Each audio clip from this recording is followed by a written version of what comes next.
मैं पैसे जरूर जिंदगी दे विच थोड़े घट कमाए आ, पर मैं सज्जन बड़े कमाए आ। मैं सिख के इस करके आया कि कंप्यूटर सिंगर नहीं मैं बनना चाहता सीगा। अजकल तो डीकोडर का जमाना, मैं तुहानू कलाकार बनाना, तुसीं गल मुंडा वैली हो गया नी, जट वैली हो गया नी, वैलणे तेरियां दुखां दा मारा। बाब रोले च स्पीड बहुत होंदी आ, भरियां ਚੱਕ ਚੱਕ मारदा कणक ਦੀਆਂ ਤਾਂ ਨੂੰ, पर आउंदा बहुत थोड़े समय ਲਈ ਹੁੰਦਾ। ਇੱਥੇ ਗੌਰਮੈਂਟਾਂ ਨੇ ਕਦੀ ਕਿਸੇ ਲਈ ਕੱਖ ਨਹੀਂ ਕੀਤਾ ਤਾਂ ਨਾ ਹੀ ਕਰਨਾ ਆ। ਜਿੰਨੇ ਲੀਡਰ ਹੈ ਜਿਹੜੇ ਵੀ ਆ, ਇਹ ਲੁੱਟ ਕੇ ਖਾ ਗਏ, ਇਹਨਾਂ ਦਾ ਬੇੜਾ ਗਰਕ ਹੋ ਜਾਏ ਇਹਨਾਂ ਦਾ। ਕਿੰਨੀਆਂ ਕਿੰਨੀਆਂ ਇਹ ਜਿਹੜੀਆਂ ਤਨਖਾਹਾਂ ਲੈਂਦੇ ਆ, ਫਿਰ ਇਹਨਾਂ ਦੀਆਂ ਪੈਨਸ਼ਨਾਂ ਸ਼ੁਰੂ ਹੋ ਜਾਂਦੀਆਂ ਆ। ਠੀਕ ਹੈ, ਕਿਹੜੀ ਗੱਲ ਦੀਆਂ ਵੀ ਪੈਨਸ਼ਨਾਂ? ਇਹ ਕਿਹੜੇ ਬਾਰਡਰ ਦੇ ਉੱਤੇ ਨੌਕਰੀ ਕਰਕੇ ਆਏ ਆ? नहीं सियासत में आने का इरादा नहीं, पर ऐतकी इलैक्शन दे विच मैं भरिया पीता पिया, मैं इन्हां दे पोतले जरूर फरूलूंगा जरूर। जो गल पैण लई उठिया तो फिर बज्जी, फिर तो बज्जनी लाजमी सी। मैं अपने ड्राइवर नूं कहा गेट दा ला दे कुंडा ते गड्डी चों बेसबाल कढ के फड़ा मैनूं। उत्थे लम्मा पा के तो मैनूं ओहदे इस करके मैं ओहदे ठोकियां कि गां जिथे काम करन जाऊगा किसी दे बूटे नूं हत्थ नहीं लाऊगा। सानू लगदी है जान तो प्यारी, सोहणीए नी सच्ची सौ लगे, साडी इश्क तेरे ने मत मारी, सोहणीए नी सच्ची सौ लगे, नी तेरी सौ लगे। ਉੱਚਾ ਲੰਮਾ ਗੱਭਰੂ ਤੇ ਉਹਦੀ ਉੱਚੀ ਲੰਮੀ ਹੇਕ, ਆ ਫੜ ਮਾਏ ਪੂਣੀਆਂ ਤੇ ਮੈਨੂੰ ਮੁੰਡਾ ਲੈਣ ਦੇ ਦੇਖ। ਸਤਿ ਸ਼੍ਰੀ ਅਕਾਲ, ਮੈਂ ਹਾਂ ਜਸਵੀਰ ਤੇ ਟੀਵੀ ਪੰਜਾਬ ਦੇ ਪ੍ਰੋਗਰਾਮ ਸੰਵਾਦ ਦੇ ਵਿੱਚ ਤੁਹਾਡਾ ਸਵਾਗਤ ਹੈ। ਮੇਰੀਆਂ ਸ਼ੁਰੂਆਤੀ ਸਤਰਾਂ ਦੇ ਨਾਲ ਤੁਸੀਂ ਸਮਝ ਗਏ ਹੋਵੋਗੇ ਕਿ ਅੱਜ ਇਸ ਪ੍ਰੋਗਰਾਮ ਦੇ ਵਿੱਚ ਇੱਕ ਬੁਲੰਦ ਆਵਾਜ਼ ਹੋਏਗੀ, ਖੂਬਸੂਰਤ ਚਿਹਰਾ ਹੋਏਗਾ, ਔਰ ਉਹ ਚਿਹਰਾ ਤੇ ਬੁਲੰਦ ਆਵਾਜ਼ ਜਿਹਨੇ ਪੰਜਾਬੀਆਂ ਦੇ ਦਿਲਾਂ ਦੇ ਵਿੱਚ ਘਰ ਕੀਤਾ ਆ। ਗੀਤਾਂ ਦੀ ਗੱਲ ਕਰਾਂ ਤੇ ਇੱਕ ਲੰਬੀ ਫਹਿਰਿਸਤ ਹੈ। ਮੇਰਾ ਖਿਆਲ ਹੈ ਕਿ ਪ੍ਰੋਗਰਾਮ ਉਹਨਾਂ ਪੋਪੂਲਰ ਗੀਤਾਂ ਦਾ ਨਾਮ ਲੈਣ ਦੇ ਵਿੱਚ ਨਿਕਲ ਜਾਏਗਾ। ਸਿਰਫ 2-3 ਗੀਤਾਂ ਦੀ ਗੱਲ ਕਰਨੀ ਆ, ਸੱਚੀ ਸੌਂ ਲੱਗੇ। ਮੇਰਾ ਖਿਆਲ ਹੈ ਕਿ ਇੰਨਾ ਕਹਿਣ ਨਾਲ ਤੁਸੀਂ ਸਮਝ ਗਏ ਹੋਵੋਗੇ। ਗੀਤਕਾਰ, ਗਾਇਕ ਤੇ ਇੱਕ ਕਿਸੇ ਸਮੇਂ ਕੰਪਨੀ ਦੇ ਮਾਲਕ ਰਹੇ ਮੰਗੀ ਮਾਲ ਹੋਰੀ ਸਾਡੇ ਨਾਲ ਇਸ ਵੇਲੇ ਮੌਜੂਦ ਨੇ। ਮੰਗੀ ਮਾਲ ਜੀ, ਸਭ ਤੋਂ ਪਹਿਲਾਂ ਤਾਂ ਜੀ ਆਇਆਂ ਕਹਿੰਦੇ ਟੀਵੀ ਪੰਜਾਬ ਦੇ ਪ੍ਰੋਗਰਾਮ ਸੰਵਾਦ ਦੇ। ਸਭ ਤੋਂ ਪਹਿਲਾਂ ਜੀ ਬਹੁਤ ਪਿਆਰ ਭਰੀ ਸਤਿ ਸ਼੍ਰੀ ਅਕਾਲ ਤੁਹਾਨੂੰ ਤੇ ਟੀਵੀ ਪੰਜਾਬ ਨੂੰ ਦੇਖਣ ਵਾਲੇ ਸਾਰੇ ਸਰੋਤਿਆਂ ਨੂੰ ਮੇਰੀ ਬਹੁਤ ਪਿਆਰ ਭਰੀ ਸਤਿ ਸ਼੍ਰੀ ਅਕਾਲ। ਵਾਹਿਗੁਰੂ ਸਭ ਨੂੰ ਚੜ੍ਹਦੀ ਕਲਾ 'ਚ ਰੱਖੇ ਜੀ।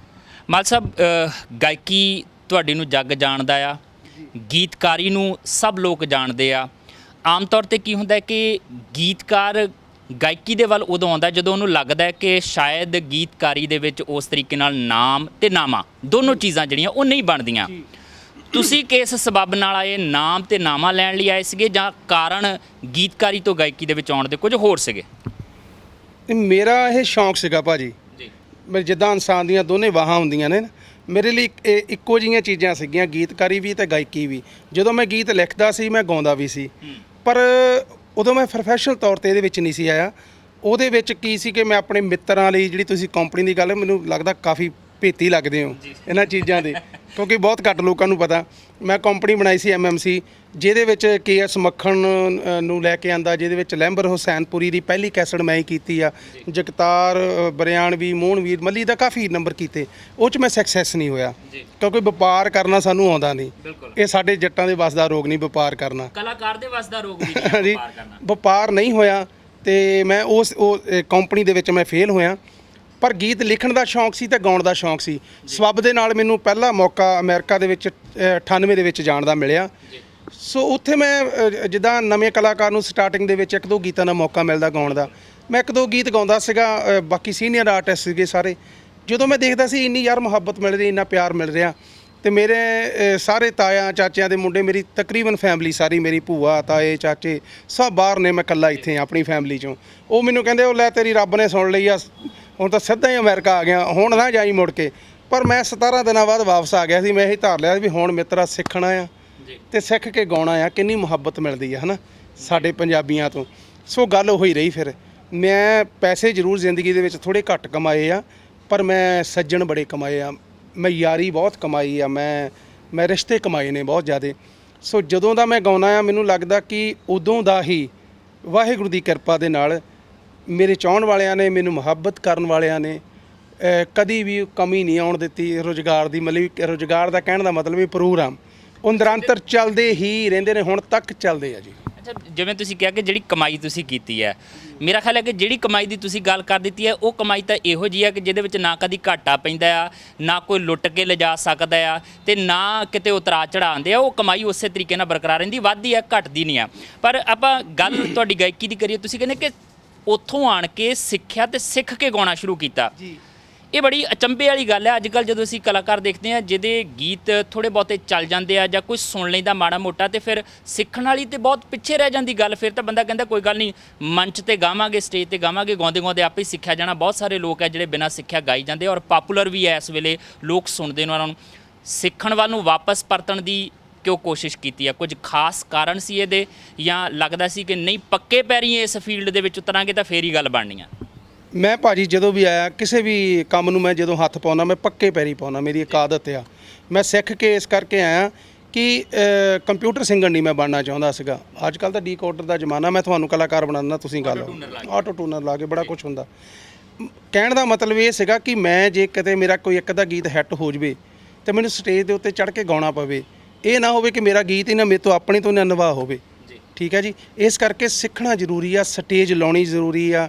ਔਰ ਸਿੱਖਣ ਦੀ ਗੱਲ ਜਿੱਥੇ ਤੱਕ ਆ ਗਈ ਆ, ਮੈਂ ਅੱਜ ਤੋਂ 19 ਸਾਲ ਪਹਿਲਾਂ ਵੀ ਵਿਦਿਆਰਥੀ ਸੀ ਤੇ ਮੈਂ ਅੱਜ ਵੀ ਵਿਦਿਆਰਥੀ ਹਾਂ। ਮੈਂ ਅੱਜ ਵੀ ਸਟੂਡੈਂਟ ਹਾਂ।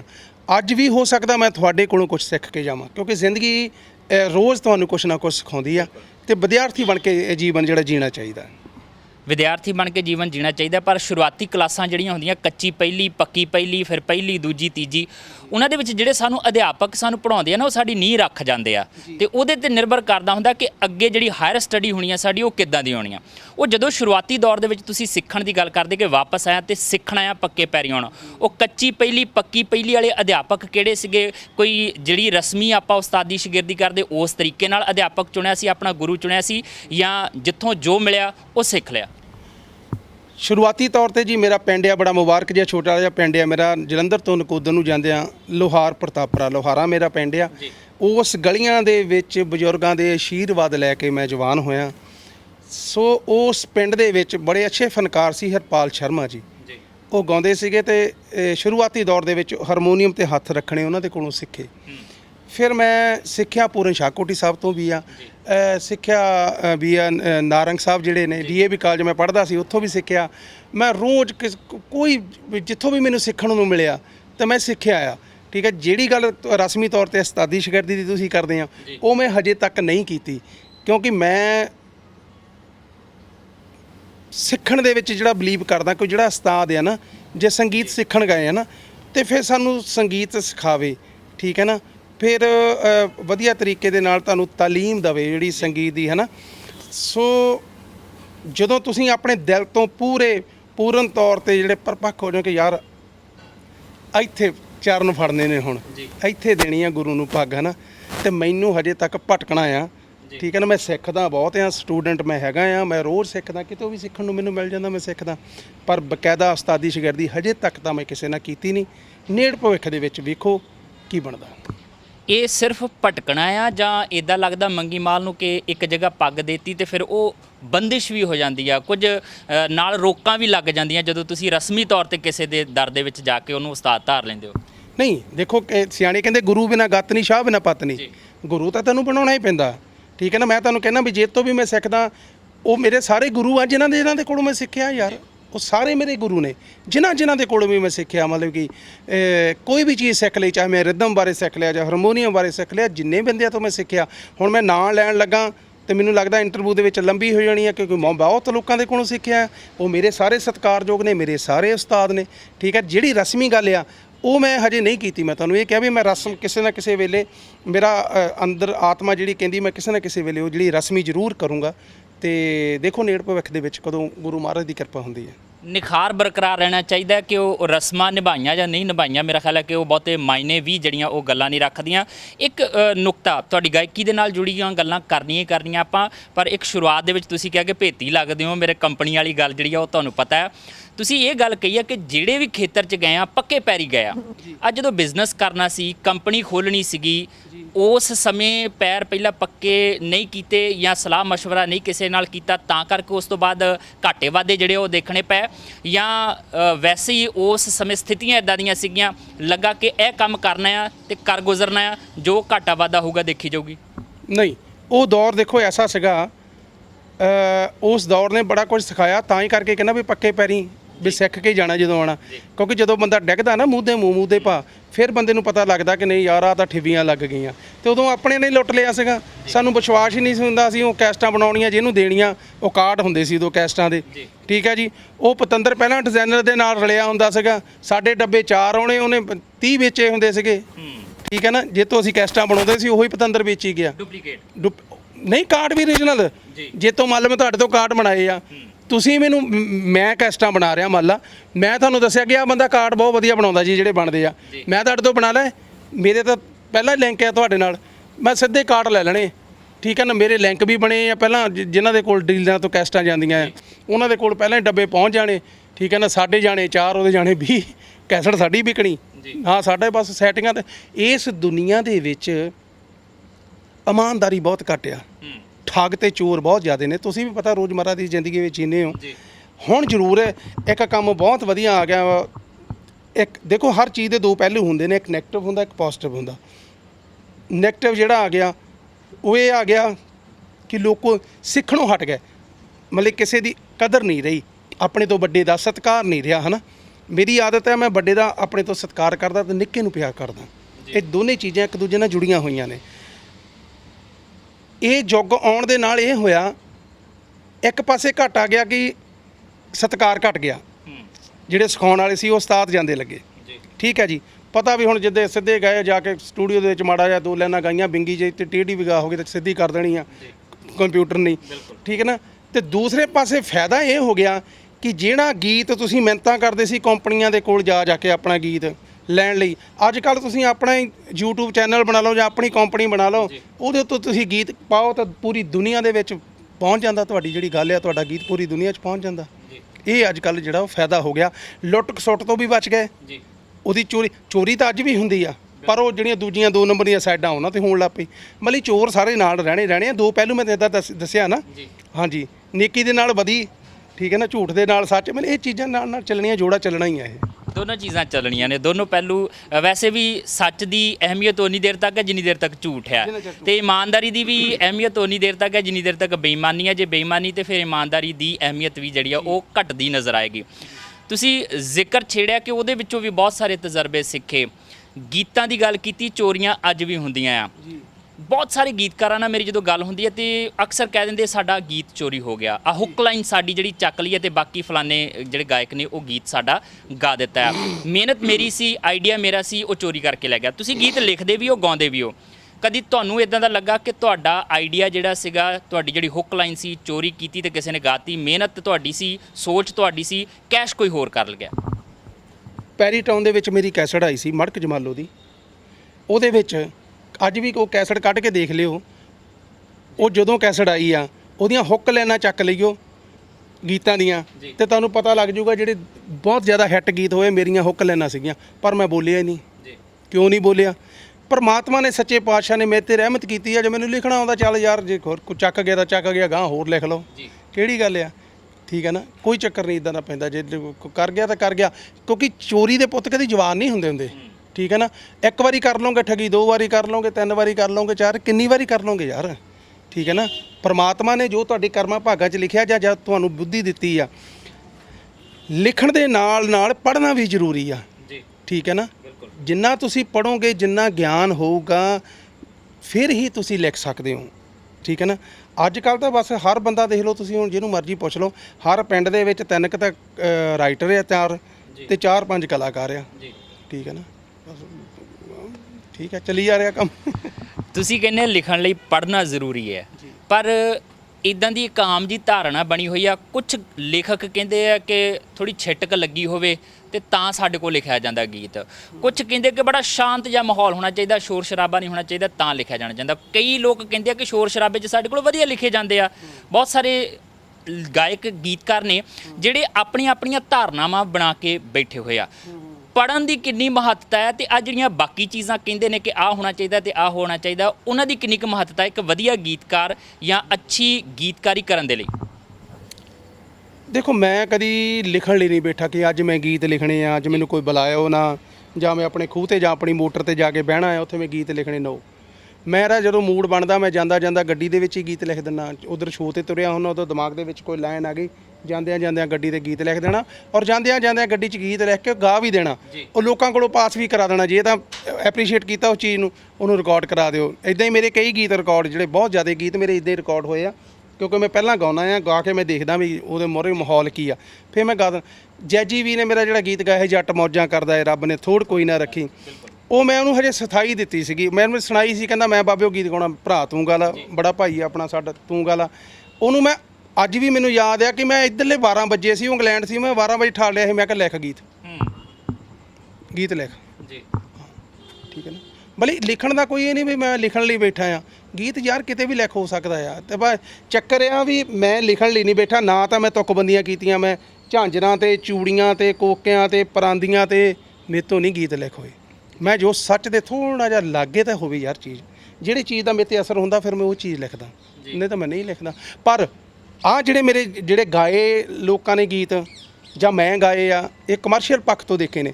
ਜੋ ਮੇਰੀਆਂ ਗਜ਼ਲਾਂ ਲਿਖੀਆਂ ਜਾਂ ਸ਼ੇਅਰ ਲਿਖੇ ਆ ਜਾਂ ਮੇਰੀਆਂ ਨਜ਼ਮਾਂ ਲਿਖੀਆਂ ਆ, ਉਹ ਤਾਂ ਹਜੇ ਮੇਰੇ ਕੋਲ ਮੇਰੇ ਟਰੰਕਾਂ 'ਚ ਪਈਆਂ। ਉਹ ਜਿਹੜੀ ਸ਼ਾਇਰੀ ਜਿਹਨੂੰ ਅਸਲ ਦੇ ਵਿੱਚ ਕਹਿੰਦੇ, ਉਹ ਤਾਂ ਮੈਂ ਲੈ ਕੇ ਆਇਆ ਹੀ ਨਹੀਂ ਹਜੇ।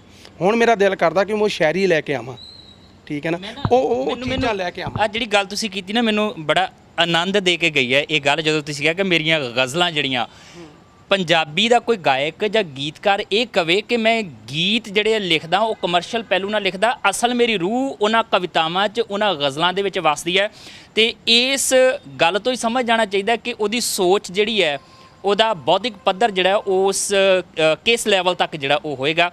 ਜਦੋਂ ਤੁਸੀਂ ਗਜ਼ਲਾਂ ਦੀ ਗੱਲ ਕਰਦੇ ਆ, ਹਾਰੀ ਸਾਰੀ ਦਾ ਕੰਮ ਨਹੀਂ ਆ ਗਜ਼ਲਾਂ ਨੂੰ ਹੱਥ ਪਾਉਣਾ। ਇੱਥੇ ਤਾਂ ਗੀਤ ਲਿਖਣ ਲੱਗਿਆ, ਤੁਕਬੰਦੀ ਕਰਨ ਲੱਗਿਆ, ਕਈਆਂ ਦੇ ਹੱਥ ਖੜੇ ਹੋ ਜਾਂਦੇ ਆ। ਤੇ ਗਜ਼ਲ ਦੀ ਜਿਹੜੀ ਬਹਿਰ ਹੁੰਦੀ ਆ, ਵਜ਼ਨ ਹੁੰਦਾ ਆ, ਉਹਦੇ ਵਿੱਚ ਉਲਝਣਾ ਤੇ ਉਹਦੇ ਵਿੱਚ ਐਨ ਪੂਰੇ ਉਤਰਨਾ, ਉਹ ਹਾਰੀ ਸਾਰੀ ਦਾ ਕੰਮ ਨਹੀਂ। ਤੇ ਮੈਂ ਚਾਹੁੰਦਾ ਆ, ਮੈਂ ਪਹਿਲਾਂ ਗੀਤ ਸੁਣਨਾ ਚਾਹੁੰਦਾ ਸੀ ਤੁਹਾਡੇ ਤੋਂ, ਤੁਹਾਡਾ ਕੋਈ ਵੀ ਪਪੂਲਰ, ਪਰ ਹੁਣ ਮੈਂ ਚਾਹੁੰਦਾ ਕਿ ਆਪਾਂ ਪਹਿਲਾਂ ਤੁਹਾਡੀ ਕੋਈ ਗਜ਼ਲ ਜਾਂ ਨਜ਼ਮ ਜਿਹੜੀ ਆ ਤੁਸੀਂ ਅਜੇ ਸਾਂਭੀ ਬੈਠੇ ਹੋ, ਜਿਨ੍ਹਾਂ ਨੂੰ ਅਜੇ ਡਿਸਕਲੋਜ਼ ਕਰਨਾ ਆ, ਉਹ ਇਸ ਇੰਟਰਵਿਊ ਦੇ ਵਿੱਚ ਇੱਕ ਵਾਰੀ ਸਾਡੇ ਜਿਹੜੇ ਸਰੋਤੇ ਨੇ, ਤੁਹਾਨੂੰ ਚਾਹਣ ਵਾਲੇ ਜਿਹੜੇ ਨੇ, ਉਹ ਜ਼ਰੂਰ ਸੁਣ ਲੈਣ। ਇੱਕ ਮੈਂ ਪਿੱਛੇ ਜਿਹੇ ਇੱਕ ਚੀਜ਼ ਲਿਖੀ ਸੀ ਕਿ LIC ਦੀਆਂ ਕਰਾ ਕੇ ਪਾਲਿਸੀਆਂ ਉਸ ਨਾਲ ਐਸ਼ ਕਰਦੇ ਨੇ, ਅੱਜ ਕੱਲ੍ਹ ਤਾਂ ਲੋਕੀ ਮੌਤ ਨੂੰ ਵੀ ਕੈਸ਼ ਕਰਦੇ ਨੇ। ਕੀ ਬਾਤ ਹੈ।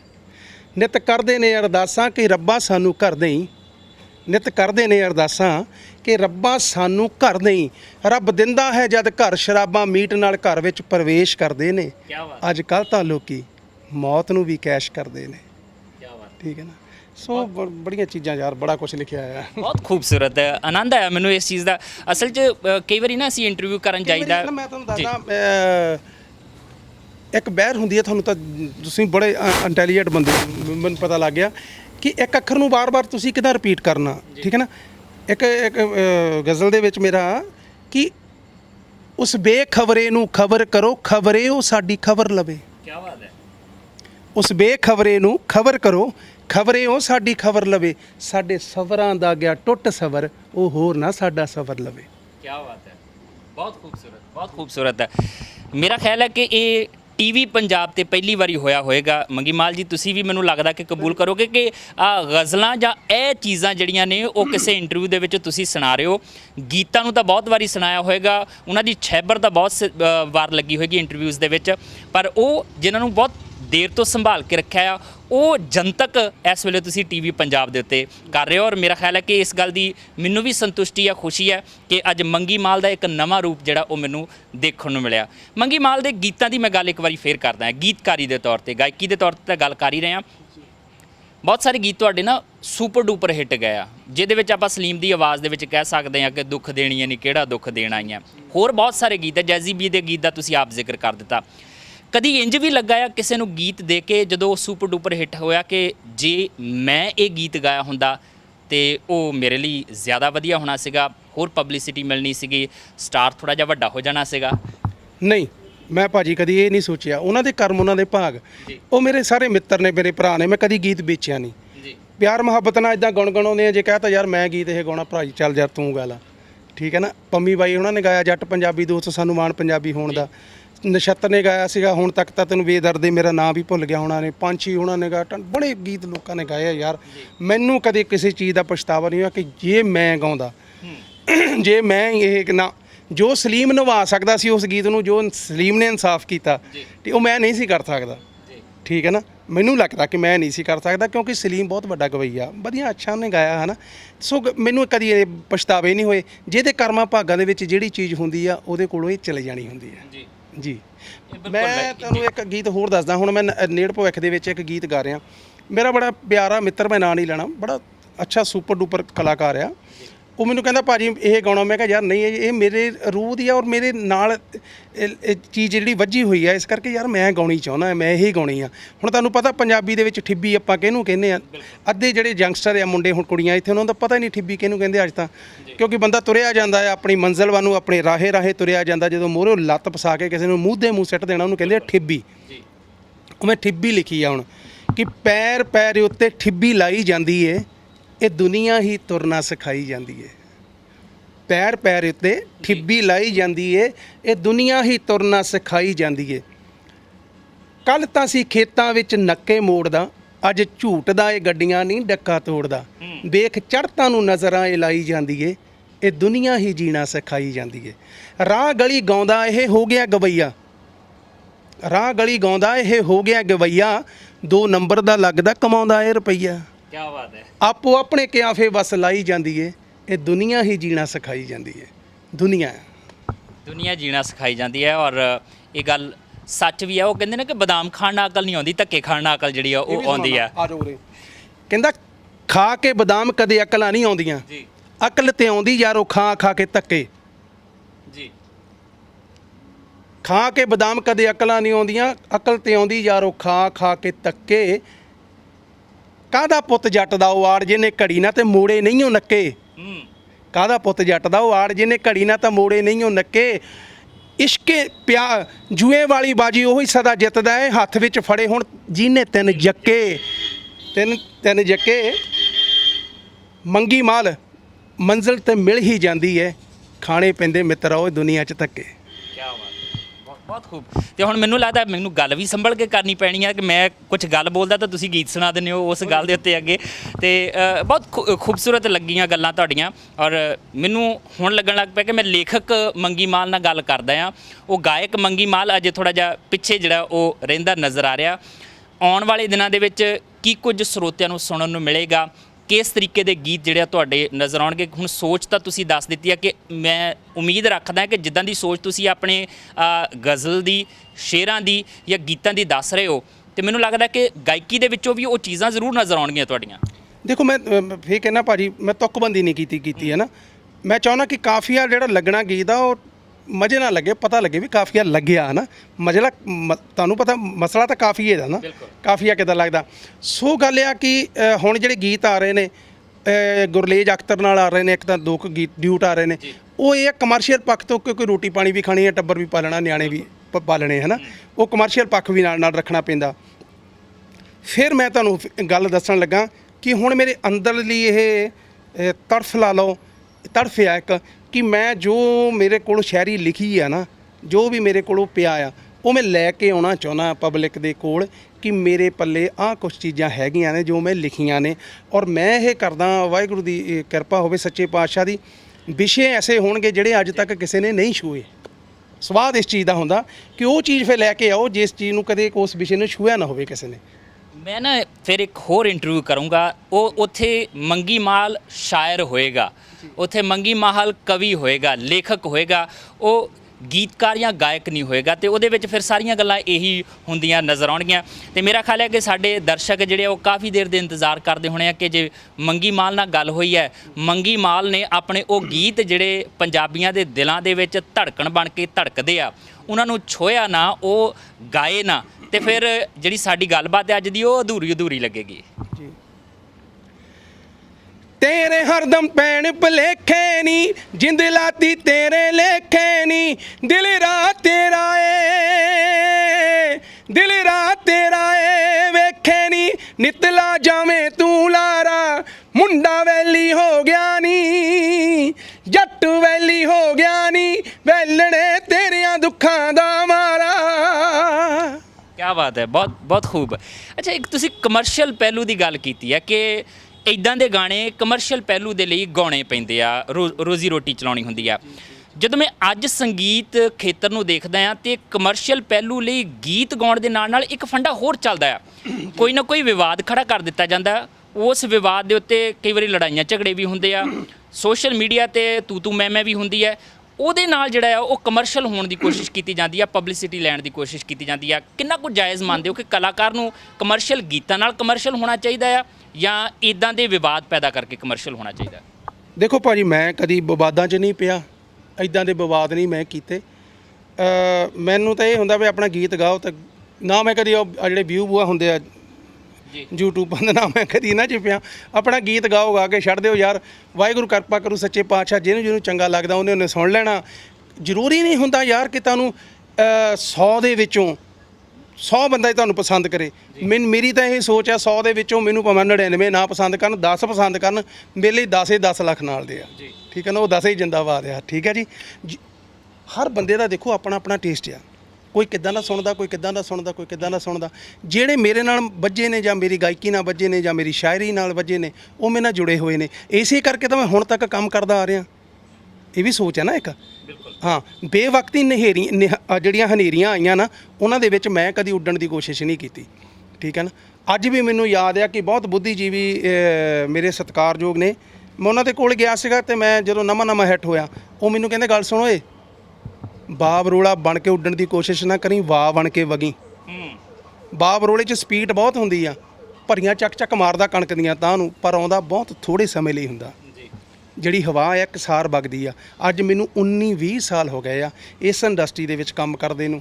ਸੋ ਮੈਨੂੰ ਚਾਹਣ ਵਾਲਿਆਂ ਨੇ, ਮੈਨੂੰ ਮੁਹੱਬਤ ਕਰਨ ਵਾਲੇ ਜਿਹੜੇ ਮੇਰੇ ਨਾਲ ਜੁੜੇ ਨੇ, ਠੀਕ ਹੈ ਜੀ, ਉਹ ਮੈਨੂੰ ਕੰਮ ਦੇ ਰਹੇ ਨੇ, ਰੁਜ਼ਗਾਰ ਦੇ ਰਹੇ। ਪਰਮਾਤਮਾ ਵਾਹਿਗੁਰੂ ਚੜ੍ਹਦੀ ਕਲਾ 'ਚ ਰੱਖੇ ਉਹਨਾਂ ਨੂੰ ਤੰਦਰੁਸਤੀਆਂ ਬਖਸ਼ੇ। ਠੀਕ ਹੈ ਜੀ, ਜਿੱਥੇ ਵੀ ਦੁਨੀਆ ਦੇ ਵਿੱਚ ਪਰਦੇਸੀ ਵੀਰ ਬੈਠੇ ਨੇ, ਮੈਂ ਪਹਿਲੀ ਵਾਰੀਆਂ ਮੈਨੂੰ ਲੱਗਦਾ ਕਿ 16 ਸਾਲਾਂ ਦੇ ਵਿੱਚ ਅੱਜ ਮੈਂ ਪੰਜਾਬ ਦੇ ਵਿੱਚ ਬੈਠਾ, ਨਹੀਂ ਤਾਂ ਇਹਨਾਂ ਦਿਨਾਂ ਦੇ ਵਿੱਚ ਮੈਂ ਬਾਹਰ ਹੁੰਦਾ, ਚਾਹੇ ਇੰਗਲੈਂਡ ਹੋਵਾਂ, ਚਾਹੇ ਕੈਨੇਡਾ ਹੋਵਾਂ, ਠੀਕ ਹੈ ਜੀ, ਚਾਹੇ ਯੂਰਪ ਹੋਵਾਂ। ਸੋ ਗੱਲ ਆ ਕਿ ਗੱਲ ਪਰਦੇਸੀਆਂ ਦੀ ਵੀ ਮੈਂ ਹੁਣ ਕਰਨੀ ਜ਼ਰੂਰੀ ਆ, ਕਿਉਂਕਿ ਅਸੀਂ ਜਿੰਨੇ ਵੀ ਕਲਾਕਾਰ ਆ ਨਾ, ਅਸੀਂ ਜੇ ਇੱਥੇ ਕੋਠੀਆਂ ਤੇ ਕਾਰਾਂ ਵਾਲੇ ਹੋ ਗਏ ਤਾਂ ਪਰਦੇਸੀਆਂ ਕਰਕੇ ਹੋਏ ਆ। ਬਿਲਕੁਲ ਪਿੱਛੇ ਜੇ ਕਲਾਕਾਰਾਂ ਨੇ ਆ ਜਿਹੜਾ ਕਰੋਨਾ ਦਾ ਤਰਾਸਦੀ ਆਈ ਹੈ, ਪੂਰੀ ਦੁਨੀਆ ਤੇ ਆਈ ਯਾਰ। ਇਹਦੇ ਵਿੱਚ NRI ਵੀਰਾਂ ਨੂੰ ਵੀ ਨਿੰਦਣਾ ਸ਼ੁਰੂ ਕਰਤਾ, ਜੇ ਹੈ ਉਹ ਹੈ ਫਲਾਨਾ ਹੈ। ਮੈਨੂੰ ਲੱਗਦਾ ਕਿ ਮੇਰਾ ਭਰਾ ਦਿਲਬਾਗ ਮਲ UK ਆ ਜੀ, ਠੀਕ ਹੈ ਜੀ, ਉਹਨੂੰ 22-23 ਸਾਲ ਹੋ ਗਏ ਉੱਥੇ ਗਏ ਨੂੰ। ਮੇਰਾ ਭਰਾ ਜੇ ਉਹ ਬਾਹਰ ਨਾ ਗਿਆ ਹੁੰਦਾ, ਮੈਨੂੰ ਲੱਗਦਾ ਸੀ ਨਾ ਸਾਡਾ ਕੋਠੀ ਬਣਨੀ ਸੀ, ਨਾ ਮੈਂ ਕਲਾਕਾਰੀ ਬਣਨੀ। ਕਲਾਕਾਰੀ ਤੇ ਵੀ ਪੈਸੇ ਲੱਗਦੇ ਆ, ਅਸੀਂ ਰੋਟੀ ਤੋਂ ਮੁਹਤਾਜ ਹੋ ਜਾਣਾ ਸੀ। ਕਿਸਾਨ ਦੇ ਪੱਲੇ ਹੁੰਦਾ ਕੀ, ਤੇ ਜੱਟ ਦੇ ਪੱਲੇ ਕੀ ਆ, ਸਵਾਹ ਰੱਖੇ ਆ। ਠੀਕ ਹੈ ਜੀ, ਇੱਥੇ ਤੂੜੀਆਂ ਪਰਾਲੀਆਂ ਵੀ ਨਹੀਂ ਪੱਲੇ ਪੈਣ ਦਿੰਦੇ। ਠੀਕ ਹੈ ਜੀ, ਇੱਥੇ ਤਾਂ ਬਹੁਤ ਬੁਰੀ ਹਾਲ ਆ। ਇੱਥੇ ਗੌਰਮੈਂਟਾਂ ਨੇ ਕਦੀ ਕਿਸੇ ਲਈ ਕੱਖ ਨਹੀਂ ਕੀਤਾ ਤੇ ਨਾ ਹੀ ਕਰਨਾ ਆ। ਇਹ ਪੰਜਾਬੀਆਂ ਦੀ ਤਰਾਸਦੀ ਆ। ਠੀਕ ਹੈ ਜੀ, ਇਹ ਦੁਖਾਂਤ ਆ ਪੰਜਾਬ ਦਾ। ਮਜਬੂਰੀਆਂ ਕਿਸੇ ਨੂੰ ਮਜਬੂਰ ਕਰਦੀਆਂ ਨੇ ਪਰਦੇਸੀ ਹੋਣ ਲਈ। ਕੋਈ ਸ਼ੌਂਕ ਨਾਲ ਕਦੀ ਪਰਦੇਸੀ ਨਹੀਂ ਹੁੰਦਾ। ਪੰਜਾਬ ਦੇ ਵਿੱਚੋਂ ਹਰ ਘਰ 'ਚੋਂ ਇੱਕ ਪੁੱਤ ਨੇ ਕੁਰਬਾਨੀ ਦਿੱਤੀ ਆ, ਉਹਨੂੰ ਪਰਦੇਸੀ ਹੋਣਾ ਪਿਆ। ਚਾਹੇ ਉਹ ਅਮਰੀਕਾ ਗਿਆ, ਚਾਹੇ ਕੈਨੇਡਾ, ਚਾਹੇ ਇੰਗਲੈਂਡ, ਚਾਹੇ ਉਹ ਦੁਬਈ ਗਿਆ। ਯਾਰ ਛੋਟੇ ਮੁਲਕਾਂ 'ਚ ਗਿਆ, ਪਰ ਪਰਦੇਸੀ ਤਾਂ ਹੋਇਆ ਨਾ ਜੀ। ਰੋਜੀ ਰੋਟੀ ਲਈ ਪਰਦੇਸੀ ਹੋਏ ਨੇ, ਔਰ ਉਹਨਾਂ ਦੀ ਕਮਾਈ ਕਰਕੇ ਪੰਜਾਬ ਦੇ ਵਿੱਚ ਕੋਠੀਆਂ ਬਣੀਆਂ। ਉਹਨਾਂ ਦੀਆਂ ਕਮਾਈਆਂ ਕਰਕੇ ਭੈਣਾਂ ਦੇ ਵੱਡੇ ਵਿਆਹ ਹੋਏ ਨੇ। ਉਹਨਾਂ ਦੀਆਂ ਕਮਾਈਆਂ ਕਰਕੇ ਅੱਜ ਵੱਡੇ ਪੰਜਾਬ 'ਚ ਟੂਰਨਾਮੈਂਟ ਲੱਗਦੇ ਨੇ। ਅੱਜ ਜਿੰਨੇ ਪਿੰਡਾਂ 'ਚ ਵੱਡੇ ਮੇਲੇ ਹੁੰਦੇ ਨੇ, ਇਹ ਸਾਰੇ NRIਆਂ ਕਰਕੇ ਹੁੰਦੇ ਨੇ। ਹੁਣ ਤਾਂ ਚੋਣਾਂ ਵੀ ਉਹਨਾਂ ਦੇ ਪੈਸਿਆਂ ਨਾਲ ਲੜੀਆਂ ਜਾਂਦੀਆਂ। ਬਿਲਕੁਲ, ਲੜੀਆਂ ਕਿਉਂ ਨਹੀਂ ਜਾਂਦੀਆਂ ਯਾਰ। ਉਹਨਾਂ ਨੂੰ ਮੇਰੀ ਗੱਲ ਸੁਣੋ ਇੱਕ ਭਾਜੀ ਜੀ, ਮੈਂ ਕਈ ਵਾਰੀ ਇਹ ਸੋਚਦਾ ਹੁੰਦਾ ਕਿ ਉਹਨਾਂ ਦੀਆਂ ਪਰਿਵਾਰ ਵੀ ਉੱਥੇ ਚਲੇ ਗਏ, ਉਹਨਾਂ ਦੀਆਂ ਫੈਮਲੀਆਂ ਉੱਥੇ ਆ, ਬੱਚੇ ਉੱਥੇ ਸੈਟਲ ਆ, ਕਿਸੇ ਨੇ ਨਹੀਂ ਆਉਣਾ। ਪਰ ਫਿਰ ਵੀ ਕੀ ਮੋਹ ਆ ਯਾਰ ਉਹਨਾਂ ਨੂੰ ਆਪਣੀ ਧਰਤੀ ਨਾਲ, ਆਪਣੇ ਪਿੰਡ ਦੇ ਨਾਲ। ਉਹਨਾਂ ਨੂੰ ਕੀ ਮੋਹ ਆ ਕਿ ਕਰੋੜ ਰੁਪਈਆ ਕੋਠੀ ਦੇ ਲਾਗੇ ਵਿੱਚ ਭਈਏ ਬਿਠਾ ਜਾਂਦੇ ਨੇ। ਇਸ ਗੱਲ ਦਾ ਜਵਾਬ ਹੈ ਕਿਸੇ ਕੋਲ? ਮੋਹ ਹੀ ਆ ਨਾ ਇੱਕ। ਉਹ ਕਿਉਂ ਪੈਸੇ ਬਰਬਾਦ ਕਰਦੇ ਨੇ ਇੱਥੇ ਆ ਕੇ? ਫਿਰ ਆ ਕੋਠੀਆਂ ਬਣਾ ਕੇ ਜਾਂਦੇ ਨੇ, ਠੀਕ ਹੈ ਨਾ, ਕੋਠੀਆਂ ਦੇ ਵਿੱਚ ਕਰੋੜ ਰੁਪਈਏ ਦੀਆਂ ਬਣਾ ਕੇ ਵਿੱਚ ਭਈਏ ਬਿਠਾ ਜਾਂਦੇ, ਜਾਂ ਕੋਈ ਕਿਸੇ ਨੂੰ ਹੋਰ ਨੂੰ ਬਿਠਾਉਂਦੇ ਵੀ ਸਫਾਈ ਕਰੀ ਚੱਲੀ, ਜਦ ਕਿ ਆਉਣਾ ਨਹੀਂ, ਉਹਨਾਂ ਦੇ ਨਿਆਣਿਆਂ ਨੇ ਨਹੀਂ ਇੱਥੇ ਆਉਣਾ, ਠੀਕ ਹੈ ਨਾ। ਭਾਜੀ ਇਹ ਪਿੰਡਾਂ ਨਾਲ ਵੱਜਿਆ ਮੋਹ ਆ, ਜਿਨ੍ਹਾਂ ਚੀਜ਼ਾਂ ਤੋਂ ਲੋਕ ਟੁੱਟ ਕੇ ਗਏ ਨੇ, ਠੀਕ ਹੈ ਨਾ, ਕਿਉਂਕਿ ਉਹਨਾਂ ਦੀ ਨਾਨੀ, ਉਹਨਾਂ ਦੀ ਦਾਦੀ, ਉਹਨਾਂ ਦਾ ਬਾਬਾ, ਉਹਨਾਂ ਦਾ ਮਾਮਾ, ਚਾਚੇ, ਤਾਏ ਉਹ ਇੱਥੇ ਸੀਗੇ, ਠੀਕ ਹੈ ਨਾ। ਜਿੰਨਾ ਚਿਰ ਉਹ ਜਿਉਂਦੇ ਨੇ ਨਾ, ਪ੍ਰਦੇਸ਼ਾਂ ਦੇ ਵਿੱਚ ਬੈਠੇ ਹੈ ਨਾ, ਉਹਨਾਂ ਚਿਰ ਉਹਨਾਂ ਦੇ ਨਾਲ ਸਾਡਾ ਵਿਰਸਾ ਜਿਉਂਦਾ ਆ, ਸਾਡਾ ਸੱਭਿਆਚਾਰ ਜਿਉਂਦਾ, ਸਾਡੇ ਪਿੰਡ ਜੀਂਦੇ ਨੇ। ਸਾਡੇ ਪਿੰਡ ਜੀਂਦੇ ਹੀ NRIਆਂ ਕਰਕੇ। ਜੇ NRI ਨਾ ਹੁੰਦੇ ਸਾਡੇ ਪਿੰਡ ਕਦੋਂ ਦੇ ਮਰ ਗਏ ਹੁੰਦੇ, ਸਾਨੂੰ ਰੋਟੀ ਨਹੀਂ ਨਸੀਬ ਹੋਣੀ ਸੀ। ਇੱਥੇ ਗੌਰਮੈਂਟਾਂ ਨੇ ਬੁਰਾ ਹਾਲ ਕੀਤਾ ਪਿਆ। ਗੌਰਮੈਂਟਾਂ ਇੱਥੇ ਸਾਡਾ ਖੂਨ ਚੂਸ ਰਹੀਆਂ, ਜੋਕਾਂ ਨੇ। ਹਰ ਚੀਜ਼ ਦੇ ਉੱਤੇ ਅਸੀਂ ਟੈਕਸ ਦੇ ਰਹੇ ਹਾਂ। ਇਸ ਮੁਲਕ ਦੇ ਜਿੰਨੇ ਲੀਡਰ ਹੈ ਜਿਹੜੇ ਵੀ ਆ, ਇਹ ਲੁੱਟ ਕੇ ਖਾ ਗਏ। ਇਹਨਾਂ ਦਾ ਬੇੜਾ ਗਰਕ ਹੋ ਜਾਏ ਇਹਨਾਂ ਦਾ। ਇਹ ਲੁੱਟ ਕੇ ਖਾ ਗਏ ਆ ਪੰਜਾਬ ਨੂੰ। ਪੰਜਾਬ ਦੇ ਵਿੱਚੋਂ ਤਾਂ ਹੀ ਜਵਾਨੀ ਅੱਜ ਆਈਲੈਟਸ ਕਰਕੇ ਬਾਹਰ ਜਾ ਰਹੀ ਹੈ, ਨਹੀਂ ਤਾਂ ਕਿਸੇ ਦਾ ਦਿਲ ਨਹੀਂ ਕਰਦਾ ਭਾਜੀ। ਇਹ ਪਹਿਲੀ ਗੱਲ ਤਾਂ ਆ, ਕਿੰਨੀਆਂ ਇਹ ਜਿਹੜੀਆਂ ਤਨਖਾਹਾਂ ਲੈਂਦੇ ਆ, ਫਿਰ ਇਹਨਾਂ ਦੀਆਂ ਪੈਨਸ਼ਨਾਂ ਸ਼ੁਰੂ ਹੋ ਜਾਂਦੀਆਂ ਆ, ਠੀਕ ਹੈ। ਕਿਹੜੀ ਗੱਲ ਦੀਆਂ ਵੀ ਪੈਨਸ਼ਨਾਂ? ਇਹ ਕਿਹੜੇ ਬਾਰਡਰ ਦੇ ਉੱਤੇ ਨੌਕਰੀ ਕਰਕੇ ਆਏ ਆ? ਕਿਹੜੀ ਨੌਕਰੀ ਕੀਤੀ? ਇੱਕ ਫੌਜੀ ਨੌਕਰੀ ਕਰਦਾ ਵਿਚਾਰਾ 40 ਸਾਲ ਜਾਂ 45 ਸਾਲ, ਉਹ ਆਉਂਦਾ ਤਾਂ ਫਿਰ ਜਾ ਕੇ ਉਹਨੂੰ ਪੈਨਸ਼ਨ ਲੱਗਦੀ ਹੈ ਇੱਕ। ਇਹ 50 ਸਾਲਾਂ ਬਾਅਦ ਹੀ ਪੈਨਸ਼ਨਾਂ ਲਈ ਜਾਂਦੇ, ਫਿਰ ਇੱਕ ਨਹੀਂ ਲੈਂਦੇ। ਇਹ ਮੁੱਦੇ ਹੋਣੇ ਚਾਹੀਦੇ ਆ ਇਲੈਕਸ਼ਨ ਦੇ ਵਿੱਚ। ਪੰਜਾਬ ਦੇ ਵਿੱਚ ਨੌਜਵਾਨ ਪੀੜ੍ਹੀ ਨੂੰ ਉੱਠ ਕੇ ਖੜੇ ਹੋਣਾ ਚਾਹੀਦਾ ਕਿ ਜਿਹੜੇ ਵੀ ਬਣਨਗੇ ਇੱਕ ਪੈਨਸ਼ਨ ਹੋਣੀ ਚਾਹੀਦੀ ਇਹਨਾਂ ਦੀ, ਸਿਰਫ ਇੱਕ। ਇਹ 4 ਵਾਰੀ 5 ਵਾਰੀ MLA ਬਣੀ ਜਾਂਦੇ ਆ, ਉੱਤੋਂ ਪੈਨਸ਼ਨਾਂ ਲਈ ਜਾਂਦੇ ਆ। ਉਹ ਜਿਹੜਾ ਪੈਨਸ਼ਨਾਂ ਲੈਂਦੇ ਆ, ਉੱਤੋਂ ਫਿਰ ਜਿੰਨੇ ਇਹਨਾਂ ਦੇ ਨਾਲ ਸਿਕਿਉਰਿਟੀ ਤੁਰੀ ਫਿਰਦੀ ਆ, ਜਿੰਨੇ ਵੀ ਇਹਨਾਂ ਦੇ ਨਾਲ ਸਾਰੇ ਤੁਰੇ ਫਿਰਦੇ ਨੇ, ਉਹਨਾਂ ਦੀਆਂ ਤਨਖਾਹਾਂ ਆ ਜਾਂ ਪੈਨਸ਼ਨਾਂ ਆ, ਉਹ ਕਿਹਦੀਆਂ? ਉਹ ਸਾਡੇ ਪੈਸੇ ਆ ਯਾਰ, ਸਾਡੇ ਟੈਕਸ ਦੇ ਪੈਸੇ ਆ। ਸਾਨੂੰ ਇਹ ਲੋਕ ਮਾਰ ਰਹੇ ਨੇ, ਸਾਨੂੰ ਜੋਕਾਂ ਬਣ ਕੇ ਜਿੰਬੜੇ ਨੇ ਤਾਂ ਸਾਨੂੰ ਖਾ ਗਏ। ਸਾਨੂੰ ਬਚਾਇਆ ਹੀ NRIਆਂ ਨੇ। ਸਾਡੇ ਭਰਾ ਜੇ, ਸਾਡੇ ਪੁੱਤ ਪੰਜਾਬ ਦੇ NRI ਨਾ ਹੋਏ ਹੁੰਦੇ, ਪੰਜਾਬ ਦੇ ਵਿੱਚ ਤਾਂ ਬੁਰੇ ਹਾਲ ਸੀ ਭਾਜੀ, ਇੱਥੇ ਤਾਂ ਕੱਖ ਵੀ ਨਹੀਂ ਸੀ। ਜਿਹੜੀਆਂ ਗੱਲਾਂ ਹੁਣ ਮੰਗੀ ਮਾਲ ਨੇ ਕੀਤੀਆਂ, ਕਿਤੇ ਸਿਆਸਤ ਦੇ ਵਿੱਚ ਆਉਣ ਦਾ ਤਾਂ ਨਹੀਂ ਇਰਾਦਾ, ਜਿਸ ਤਰੀਕੇ ਦੀਆਂ ਗੱਲਾਂ ਕਰ ਰਹੇ ਹੋ? ਨਹੀਂ, ਸਿਆਸਤ ਵਿੱਚ ਆਉਣ ਦਾ ਇਰਾਦਾ ਨਹੀਂ, ਪਰ ਐਤਕੀ ਇਲੈਕਸ਼ਨ ਦੇ ਵਿੱਚ ਮੈਂ ਭਰਿਆ ਪੀਤਾ ਪਿਆ, ਮੈਂ ਇਹਨਾਂ ਦੇ ਪੋਤਲੇ ਜ਼ਰੂਰ ਫਰੂਲੂੰਗਾ, ਜ਼ਰੂਰ। ਮੈਂ ਬਖਸ਼ਣੇ ਨੇਗੇ ਯਾਰ। ਜ਼ਿੰਦਗੀ ਆ ਰੱਬ ਨੇ ਦਿੱਤੀ ਆ, ਕੋਈ ਗੱਲ ਨਹੀਂ, ਕਿਹੜੀ ਗੱਲ ਆ, ਕੱਟ ਲਈ ਆ, ਵਧੀਆ ਕੀਤੀ ਆ, ਨਾ ਕਮਾਇਆ, ਠੀਕ ਹੈ ਨਾ। ਆਪਣੇ ਪੰਜਾਬੀਆਂ ਲਈ, ਆਪਣੀ ਧਰਤੀ, ਆਪਣੀ ਮਾਂ ਲਈ ਵੀ ਸਾਡੇ ਕੁਝ ਫਰਜ਼ ਬਣਦੇ ਨੇ। ਅਸੀਂ ਆਪਣੀ ਧਰਤੀ ਮਾਂ ਲਈ ਕੁਝ ਕਰਾਂਗੇ। ਅਸੀਂ ਬੋਲਣਾ ਇਹਨਾਂ ਮੁੱਦਿਆਂ ਦੇ ਉੱਤੇ ਬੋਲਣਾ ਆ, ਠੀਕ ਹੈ ਨਾ। ਜੇ ਉਸ ਬੰਦੇ ਨੂੰ ਜਿਤਾਓ, ਬੰਦਾ ਲੋਕਾਂ ਦੇ ਨਾਲ ਖੜੇ, ਲੋਕਾਂ ਦਾ ਕੰਮ ਕਰੇ, ਠੀਕ ਹੈ ਨਾ। ਇਹ ਜਿਹੜਾ ਬਣਦਾ ਹੈ ਤਾਂ 7 ਪੁਸ਼ਤਾਂ ਦੀ ਆਪਣੀ ਰੋਟੀ ਜੋੜਨੀ ਸ਼ੁਰੂ ਕਰ ਦਿੰਦੇ ਆ। ਤੁਸੀਂ ਜਿਹੜੀ ਲੜਾਈ ਲੜਨੀ ਆ, ਉਹ ਗੀਤਾਂ ਰਾਹੀਂ ਲੜਨੀ ਆ ਜਾਂ ਕਿਸੇ ਪਾਰਟੀ ਨੂੰ ਜੁਆਇਨ ਕਰਕੇ ਜਿਹੜੀ ਧਿਰ ਠੀਕ ਲੱਗੂਗੀ ਉਧਰ ਜਾ ਕੇ ਲੜਨਾ? ਮੈਂ ਮੇਰੀ ਆਪਣੀ ਵਿਚਾਰਧਾਰਾ ਆ। ਮੈਂ ਆਪਣੇ ਗੀਤਾਂ ਰਾਹੀਂ ਲੜੂੰਗਾ, ਮੈਂ ਆਪਣੇ ਬੋਲੂੰਗਾ। ਮੈਨੂੰ ਕੋਈ ਪਾਰਟੀਆਂ ਦਾ ਕੋਈ, ਮੈਨੂੰ ਪਾਰਟੀ ਕੋਈ ਹਜੇ ਤੱਕ ਚੰਗੀ ਨਹੀਂ ਲੱਗਦੀ। ਕਰਾਂ ਮੈਂ ਕੀ? ਸਾਰੇ ਦੇ ਜਿੱਧਰ ਨੂੰ ਮਰਜੀ ਮੂੰਹ ਮਾਰ ਲਾ ਤੂੰ, ਜਿੱਧਰ ਨੂੰ ਮਰਜੀ ਦੇਖੀ ਦਾ ਵਿਚਾਰ ਚੋਰ ਇਕੱਠੇ ਹੋਏ ਆ, ਠੀਕ ਹੈ ਨਾ। ਉਦੋਂ ਤੁਹਾਨੂੰ ਲੱਗਦਾ ਵੀ ਇੱਕ ਕਿਸਮ ਦੇ ਵਿੱਚ ਲੱਗਦਾ ਵੀ ਯਾਰ ਆਹ ਬੰਦਾ ਬਹੁਤ ਵਧੀਆ ਹੋਣਾ, ਠੀਕ ਹੈ ਨਾ। ਸਾਡੀ ਸੋਚ ਉਹ ਕੰਧ ਤੱਕ ਜਾਂਦੀ ਆ, ਕੰਧ ਤੋਂ ਪਿੱਛੇ ਮੁੜ ਆਉਂਦੀ। ਸਾਨੂੰ ਪਤਾ ਨਹੀਂ ਹੁੰਦਾ ਕੰਧ ਦੇ ਪਿੱਛੇ ਕਿਹੜੀ ਗੇਮ ਆ, ਠੀਕ ਹੈ। ਇਹ ਹਰੇਕ ਵਾਰ ਸਾਡੇ ਨਾਲ ਗੇਮਾਂ ਖੇਡਦੇ ਆ ਯਾਰ, ਠੀਕ ਹੈ ਨਾ। ਇਹ ਸਾਨੂੰ ਜਿਹੜੀ ਨੌਜਵਾਨ ਪੀੜ੍ਹੀ ਆ, ਹੁਣ ਅਸੀਂ ਲੋਕ ਪੜ੍ਹ ਲਿਖ ਗਏ ਆ, ਸਾਨੂੰ ਜਾਗਰਤ ਹੋਣਾ ਚਾਹੀਦਾ। ਸਾਨੂੰ ਆਪਣੇ ਹੱਕਾਂ ਦੀ ਲੜਾਈ ਜਿਹੜੀ ਲੜਨੀ ਚਾਹੀਦੀ ਆ। ਇਹ ਨਹੀਂ ਅਸੀਂ ਮੱਦੂ ਜਿਹੇ ਬਣ ਕੇ ਬੈਠੇ ਰਹੀਏ। ਇੱਦਾਂ ਤਾਂ ਫਿਰ ਬੈਠੇ ਰਹੋ, ਫਿਰ ਜੁੱਤੀਆਂ ਖਾਈ ਚੱਲੋ, ਸਾਡੇ ਨਿਆਣੇ ਪਰਦੇਸੀ ਹੋਈ ਜਾਣ। ਮੈਨੂੰ ਬਹੁਤ ਜ਼ਿਆਦਾ ਦੁੱਖ ਲੱਗਦਾ ਇਸ ਗੱਲ ਦਾ। ਮੈਂ ਕਹਿਣ ਲੱਗਾ ਤੁਹਾਨੂੰ, ਅਸੀਂ 4 ਭੈਣ ਭਰਾ ਆ। ਮੇਰੀ ਛੋਟੀ ਭੈਣ ਜਿਹੜੀ ਆ ਉਹ ਆਸਟ੍ਰੇਲੀਆ ਬ੍ਰਿਸਬਨ ਵਿਆਹੀ ਆ। ਮੇਰਾ ਜਿਹੜਾ ਭਰਾ ਆ ਛੋਟਾ, ਦਿਲਬਾਗ ਮਾਲ UK ਆ। ਮੇਰੀ ਵੱਡੀ ਭੈਣ ਜਿਹੜੀ ਉਹ ਕੈਨੇਡਾ, ਮੈਂ ਇੱਥੇ ਆ। ਔਰ ਤੁਸੀਂ ਕੋਣੇ ਦੇਖ ਲਓ, ਇਹ ਕੋਣੇ ਆਸਟ੍ਰੇਲੀਆ 'ਚ ਬੈਠਾ ਆ, ਮੈਂ ਇੱਥੇ ਬੈਠਾ ਆ। ਜ਼ਿੰਦਗੀ ਦੇ ਵਿੱਚ ਸਾਨੂੰ ਮਜਬੂਰੀਆਂ ਨੇ ਮਜਬੂਰ ਕਰਤਾ ਪਰਦੇਸੀ ਹੋਣ ਦੇ ਲਈ, ਮੇਰੇ ਭੈਣ ਭਰਾਵਾਂ ਨੂੰ। ਅਸੀਂ ਆਪਣੀ ਲਾਈਫ ਦੇ ਵਿੱਚ, ਜ਼ਿੰਦਗੀ ਦੇ ਵਿੱਚ ਭੈਣ ਭਰਾ ਕਿੰਨੀ ਵਾਰੀ ਮਿਲਾਂਗੇ? ਜਦੋਂ ਸਾਡੇ ਬੱਚਿਆਂ ਦੇ ਵਿਆਹ ਹੋਣਗੇ ਜਾਂ ਕੋਈ ਦੁੱਖ ਸੁੱਖ, ਉਦੋਂ ਮਿਲਾਂਗੇ। ਯਾਰ ਇਹ ਜ਼ਿੰਦਗੀ ਆਹ ਹੀ ਰਹਿ ਗਈ ਬਸ। ਉਹ ਮੈਂ ਲਿਖਿਆ ਇਹ 'ਤੇ ਵੀ, ਸੁਣਾਓ ਜ਼ਰੂਰ। ਹਾਂ, ਮੈਂ ਚਲੋ ਤੁਹਾਡੇ ਦੋ ਬੋਲ ਤੁਹਾਡੀ ਨਜ਼ਰ ਕਰ ਦਿੰਦਾ। ਪੈਸਾ ਤੇ ਬਹੁਤ ਕਮਾ ਲਿਆ, ਖੁਸ਼ੀਆਂ ਚੁਰਾ ਕੇ ਲੈ ਗਿਆ। ਪੈਸਾ ਤੇ ਬਹੁਤ ਕਮਾ ਲਿਆ, ਖੁਸ਼ੀਆਂ ਚੁਰਾ ਕੇ ਲੈ ਗਿਆ। ਕੋਈ ਕੈਨੇਡਾ, ਕੋਈ ਅਮਰੀਕਾ, ਕੋਈ UK ਜਾ ਕੇ ਵਹਿ ਗਿਆ। ਪੈਸਾ ਤੇ ਬਹੁਤ ਕਮਾ ਲਿਆ, ਹਾਸੇ ਚੁਰਾ ਕੇ ਲੈ ਗਿਆ। ਸੁਣਿਆ ਏ ਮੇਰੀ ਮੋਟਰ ਦਾ ਉਹ ਚਵਾਰਾ ਟਹਿ ਗਿਆ। ਪਰਦੇਸੀ ਇੱਕ ਬੈਠਾ ਸੋਚਦਾ ਕਿ ਯਾਰ ਮੈਂ ਜਿੱਥੇ ਮਿੱਤਰਾਂ ਨਾਲ ਦੋਸਤਾਂ ਨਾਲ ਬਹਿੰਦਾ ਹੁੰਦਾ ਸੀ ਮੈਨੂੰ ਪਤਾ ਲੱਗਾ ਮੇਰੀ ਮੋਟਰ ਦਾ ਉਹ ਚੁਬਾਰਾ ਵੀ ਢਹਿ ਗਿਆ। ਠੀਕ ਹੈ ਨਾ। ਸੋ ਇਹ ਬੜਾ ਦੁਖਾਂਤ ਆ ਸਾਡੇ ਪੰਜਾਬੀਆਂ ਲਈ, ਬਹੁਤ ਵੱਡਾ ਦੁਖਾਂਤ ਇੱਕ ਆ। ਚੀਜ਼ ਹੈ ਮੰਗੀ ਜੀ, ਕਦੀ ਵੀ ਕੋਈ ਕਲਾਕਾਰ ਸਿਆਸੀ ਨੁਕਤਿਆਂ ਦੇ ਉੱਤੇ ਖੁੱਲ੍ਹ ਕੇ ਨਹੀਂ ਬੋਲਦਾ, ਕਿਉਂਕਿ ਉਹਨੂੰ ਲੱਗਦਾ ਹੁੰਦਾ ਕਿ ਜੇ ਮੈਂ ਇਸ ਧਿਰ ਦੇ ਖਿਲਾਫ ਬੋਲਿਆ ਤੇ ਇਹਦੇ ਨਾਲ ਜੁੜੇ ਹੋਏ ਬਹੁਤ ਸਾਰੇ ਮੇਰੇ ਇਦਾਂ ਦੇ ਲੋਕ ਹੈਗੇ ਜਿਨ੍ਹਾਂ ਨੇ ਮੈਨੂੰ ਪ੍ਰੋਗਰਾਮ ਬੁੱਕ ਕਰਾਣੇ ਆ, ਉਹ ਬੰਦ ਕਰ ਦੇਣਗੇ ਜੇ ਉਧਰਲੀ ਧਿਰ। ਕਈ ਤਾਂ ਕਲਾਕਾਰ ਇਸ ਸਿਆਸਤ ਦੇ ਵਿੱਚ ਆ ਕੇ ਰੁਲਦੇ ਵੀ ਦੇਖੇ ਆ, ਅਸੀਂ ਸਾਰੇ ਜਣੇ ਜਾਣਦੇ ਆ।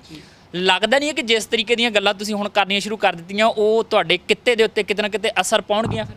ਮੇਰੇ ਕਿੱਤੇ ਤੇ ਬਹੁਤ ਅਸਰ ਪੈ ਚੁੱਕਾ। ਮੈਂ ਸਮੇਂ ਦੇ ਉੱਤੇ ਵੱਡੀਆਂ ਸਟੇਜਾਂ ਦੇ ਉੱਤੇ ਬੋਲਦਾ, ਇਹਨਾਂ ਦੇ ਖਿਲਾਫ ਬੋਲਦਾ ਆ। ਠੀਕ ਹੈ ਨਾ। ਮੈਨੂੰ ਕੋਈ, ਮੈਂ ਰੱਬ ਤੋਂ ਡਰਦਾ, ਸੱਚੇ ਪਾਤਸ਼ਾਹ ਤੋਂ, ਜੋ ਆਪਣੀ ਮਾਂ ਤੋਂ ਡਰਦਾ। ਮੈਂ ਇਹਨਾਂ ਦੇ ਕੋਲੋਂ ਨਹੀਂ ਡਰਦਾ। ਠੀਕ ਹੈ ਨਾ ਮੈਂ ਇਹਨਾਂ ਨੂੰ ਕੁਝ ਸਮਝਦਾ। ਠੀਕ ਹੈ ਨਾ। ਮੈਂ ਤੁਹਾਨੂੰ ਫਿਰ ਕਹਿੰਦਾ ਜੋਕਾਂ ਚਿੰਬੜੀਆਂ ਆ ਸਾਨੂੰ ਯਾਰ ਪੰਜਾਬੀਆਂ ਨੂੰ। ਸਾਡਾ ਪੰਜਾਬ ਖਤਮ ਕਰਤਾ ਇਹਨਾਂ ਨੇ। ਸਾਡੀ ਯੰਗਸਟਰ ਪੀੜ੍ਹੀ ਸਾਰੀ ਬਾਹਰ ਭੱਜ ਗਈ ਆ, ਕੋਈ ਕਿਤੇ ਆ, ਕੋਈ ਕਿਤੇ ਆ, ਕੋਈ ਕਿਤੇ ਆ। ਠੀਕ ਹੈ ਨਾ। ਇਹ ਬਹੁਤ ਵੱਡਾ ਦੁਖਾਂਤ ਆ ਭਾਜੀ। ਮੇਰਾ ਪੰਜਾਬ ਛੱਡਣ ਨੂੰ ਦਿਲ ਨਹੀਂ ਕਰਦਾ। ਠੀਕ ਹੈ ਨਾ। ਮੇਰਾ ਮੂੰਹ ਜੁੜਿਆ ਮੇਰੇ ਪਿੰਡ ਨਾਲ। ਮੈਂ ਅੱਜ ਤੱਕ ਪਿੰਡ ਨਹੀਂ ਛੱਡਿਆ। ਮੈਂ ਤਾਂ ਸ਼ਹਿਰ ਨਹੀਂ ਆਇਆ। ਕੋਠੀਆਂ ਲੈਣ ਦੇ ਬਾਵਜੂਦ ਵੀ, ਮੈਂ ਚੰਡੀਗੜ੍ਹਾਂ 'ਚ ਫਲੈਟ ਲੈਣ ਦੇ ਬਾਵਜੂਦ ਵੀ ਮੈਂ ਆਪਣਾ ਪਿੰਡ ਨਹੀਂ ਛੱਡਿਆ, ਕਿ ਮੈਨੂੰ ਮੇਰੇ ਪਿੰਡ ਨਾਲ ਮੋਹ ਆ। ਮੈਂ ਆਪਣੇ ਪਿੰਡ ਦੇ ਵਿੱਚ ਬੈਠਾ ਆ। ਪਰ ਕਿੰਨਾ ਚਿਰ?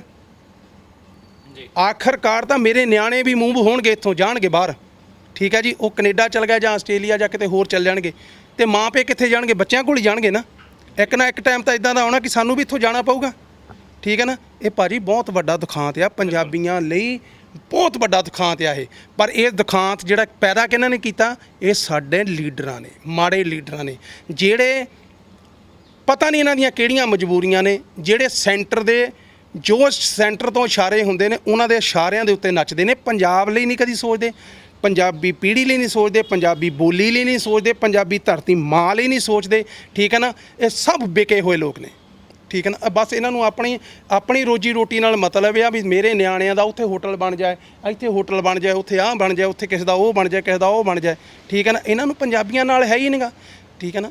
ਇਹ ਪੰਜਾਬੀ ਮਿਹਨਤਕਸ਼ ਲੋਕ ਆ ਯਾਰ। ਇੱਥੇ ਜਿੱਥੇ ਵੀ ਗਏ ਆ ਪੂਰੀ ਦੁਨੀਆ ਦੇ ਵਿੱਚ ਦੇਖੋ ਸਾਡੇ ਨੌਜਵਾਨ ਬੈਠੇ ਨੇ। ਸਾਡੇ ਨੌਜਵਾਨ ਹੱਕ ਹਲਾਲ ਦੀ ਰੋਟੀ ਖਾਂਦੇ ਨੇ, ਬੇਈਮਾਨੀ ਨਹੀਂ ਕਰਦੇ, ਮਜ਼ਦੂਰੀਆਂ ਕਰਦੇ ਨੇ। ਇਹ ਪੰਜਾਬੀਆਂ ਦੇ ਖੂਨ 'ਚ ਆ ਭਾਜੀ। ਸਾਡੇ DNA ਦੇ ਵਿੱਚ ਇਹ ਆ ਕਿ ਜਦੋਂ ਦੁਨੀਆ ਦੇ ਉੱਤੇ ਕੋਈ ਤਰਾਸਦੀ ਆਉਂਦੀ ਆ, ਲੰਗਰ ਲਾਉਣ ਲਈ ਸਭ ਤੋਂ ਪਹਿਲਾਂ ਪੰਜਾਬੀ ਖੜਦੇ ਨੇ। ਬਿਲਕੁਲ। ਮਦਦ ਕਰਨ ਦੇ ਲਈ ਸਭ ਤੋਂ ਪਹਿਲਾਂ ਪੰਜਾਬੀ ਖੜਦੇ ਨੇ। ਦੌਰ 'ਚ ਕਰਕੇ ਦਿਖਾਇਆ ਆ ਭਾਜੀ। ਪੂਰੀ ਦੁਨੀਆ ਦੇ ਵਿੱਚ ਇਸ ਤਰਾਸਦੀ ਦੇ ਵਿੱਚ ਪੰਜਾਬੀਆਂ ਨੇ ਆਪਣੇ ਆਪ ਨੂੰ ਸਿੱਧ ਕੀਤਾ। ਪੂਰੀ ਦੁਨੀਆ ਦੇ ਵਿੱਚ ਕੱਲੇ ਸ਼ਹਿਰ 'ਚੋਂ ਇਹ ਆਵਾਜ਼ ਆਈ ਆ ਕਿ ਆਹ ਪੱਗਾਂ ਵਾਲੀ ਜਿਹੜੀ ਕੌਮ ਆ ਨਾ, ਇਹ ਸਾਡੇ ਸ਼ਹਿਰ 'ਚ ਹੋਣੀ ਚਾਹੀਦੀ ਆ। ਬਾਬੇ ਨਾਨਕ ਦੇ ਵਾਰਸ ਆ ਜਿਹੜੇ, ਇਹ ਸਾਡੇ ਸ਼ਹਿਰ 'ਚ ਚਾਹੀਦੇ ਨੇ। ਇਹ ਲੋਕ ਕੌਣ ਆ? ਇਹ ਚਾਹੀਦੇ ਆ। ਇਸ ਤਰਾਸਦੀ ਨੇ ਐਤਕੀ ਦੱਸ ਦਿੱਤਾ ਕਿ ਸਿੱਖ ਹੈ ਕੌਣ ਨੇ। ਠੀਕ ਹੈ ਜੀ। ਕਦੀ ਨਾ ਪਰਿਸਥਿਤੀਆਂ ਇਦਾਂ ਦੀਆਂ ਹੋ ਜਾਂਦੀਆਂ, ਗੱਲਾਂ ਬੜੀਆਂ ਲੋਕੈਰ ਹੋ ਜਾਂਦੀਆਂ। ਮੈਂ ਕੁਝ ਘੜ ਕੇ ਆਇਆ ਸੀ ਜਾਂ ਸੋਚ ਕੇ ਆਇਆ ਸੀਗਾ ਕਿ ਕੁਝ ਇਸ ਤਰੀਕੇ ਦੀਆਂ ਗੱਲਾਂ ਹੋਣਗੀਆਂ। 4 ਗੀਤ ਸੁਣਾਂਗੇ, 4 ਜ਼ਿੰਦਗੀ ਦੀਆਂ ਗੱਲਾਂ ਕਰਾਂਗੇ। ਪਰ ਮੰਗੀ ਮਾਲ ਦੇ ਕੋਲ ਬੈਠਦੇ ਹਾਂ, ਗੱਲ ਨੂੰ ਸ਼ੁਰੂ ਕਰਦੇ ਹਾਂ। ਰੁੱਖ ਜਿਹੜਾ ਗੱਲਾਂ ਬਾਤਾਂ ਦਾ ਕਈ ਦਾਇਰਿਆਂ ਨੂੰ ਤੋੜ ਕੇ ਬਹੁਤ ਦੂਰ ਤੱਕ ਜਾਂਦਾ, ਤੁਸੀਂ ਵੀ ਮਹਿਸੂਸ ਕੀਤਾ ਹੋਵੇਗਾ ਤੇ ਮੈਂ ਤਾਂ ਲਾਗੇ ਬੈਠਾ ਇਹ ਮਹਿਸੂਸ ਕਰ ਹੀ ਰਿਹਾ ਹਾਂ। ਇੱਕ ਵਾਰ ਫਿਰ ਮੈਂ ਉਸੇ ਖੇਤਰ ਦੇ ਵੱਲ ਆ ਜਾਂਦੇ ਹਾਂ, ਆਪਣੇ ਵੱਲ। ਹੱਕ ਦੀ ਗੱਲ ਕਰਦਾ ਹੈ ਮੰਗੀ ਮਾਲ, ਸੱਚ ਦੀ ਗੱਲ ਕਰਦਾ ਆ। ਕਹਿੰਦਾ ਮੈਂ ਡਰਦਾ ਨਹੀਂ ਆ ਕਿਸੇ ਕੋਲ, ਮੈਂ ਇਸੇ ਤਰੀਕੇ ਨਾਲ ਬੋਲਦਾ ਰਹਾਂਗਾ। ਮੈਨੂੰ ਮੇਰੇ ਕੈਰੀਅਰ 'ਤੇ ਕਿਸ ਤਰੀਕੇ ਦਾ ਅਸਰ ਪੈਂਦਾ ਇਹਦੀ ਵੀ ਕੋਈ ਪਰਵਾਹ ਨਹੀਂ ਆ। ਪਰ ਤੁਹਾਡੀ ਫੀਲਡ ਦੇ ਵਿੱਚ ਜਦੋਂ ਮੈਂ ਦੇਖਦਾ ਕਿ ਇੱਕ ਗੀਤਕਾਰ ਕਹਿ ਦਿੰਦਾ ਕਿ ਮੰਗੀ ਮਾਲ ਨੇ ਮੇਰੇ ਥੱਪੜ ਮਾਰ ਦਿੱਤਾ ਇੱਕ ਵਾਰੀ, ਸਿਰਫ ਇਸ ਕਰਕੇ ਕਿ ਗਿੱਪੀ ਗਰੇਵਾਲ ਦੇ ਲਾਗੇ ਬੈਠਿਆਂ ਮੈਂ ਆਪਣੇ ਹੱਕ ਦੀ ਗੱਲ ਜਿਹੜੀ ਉਹ ਕਰ ਦਿੱਤੀ ਸੀਗੀ। ਇੱਦਾਂ ਦੇ ਵਿਵਾਦ ਜਦੋਂ ਮੰਗੀ ਮਾਲ ਨਾਲ ਆਣ ਕੇ ਜੁੜਦੇ ਆ ਤੇ ਫਿਰ ਉਹ ਹੱਕ ਸੱਚ ਦੀ ਕਹੀ ਹੋਈ ਗੱਲ, ਦਿੱਤਾ ਹੋਇਆ ਹੋਕਾ ਲੱਗਦਾ ਕਿ ਉੱਥੇ ਜਾ ਕੇ ਸਾਰਥਕ ਨਹੀਂ ਹੋ ਰਿਹਾ। ਮੈਂ ਇੱਕ ਇੰਟਰਵਿਊ ਦੇ ਵਿੱਚ ਪਹਿਲਾਂ ਵੀ ਦੱਸ ਕੇ ਹਟਿਆ ਭਾਜੀ। ਪਹਿਲਾਂ ਤਾਂ ਮੈਂ ਇੱਕ ਸਪਸ਼ਟੀਕਰਨ ਦਿੱਤੇ ਨਹੀਂ, ਮੈਨੂੰ ਮੈਂ ਸਮਝਦਾ ਨਹੀਂ ਸੀ ਇਸ ਚੀਜ਼ ਨੂੰ।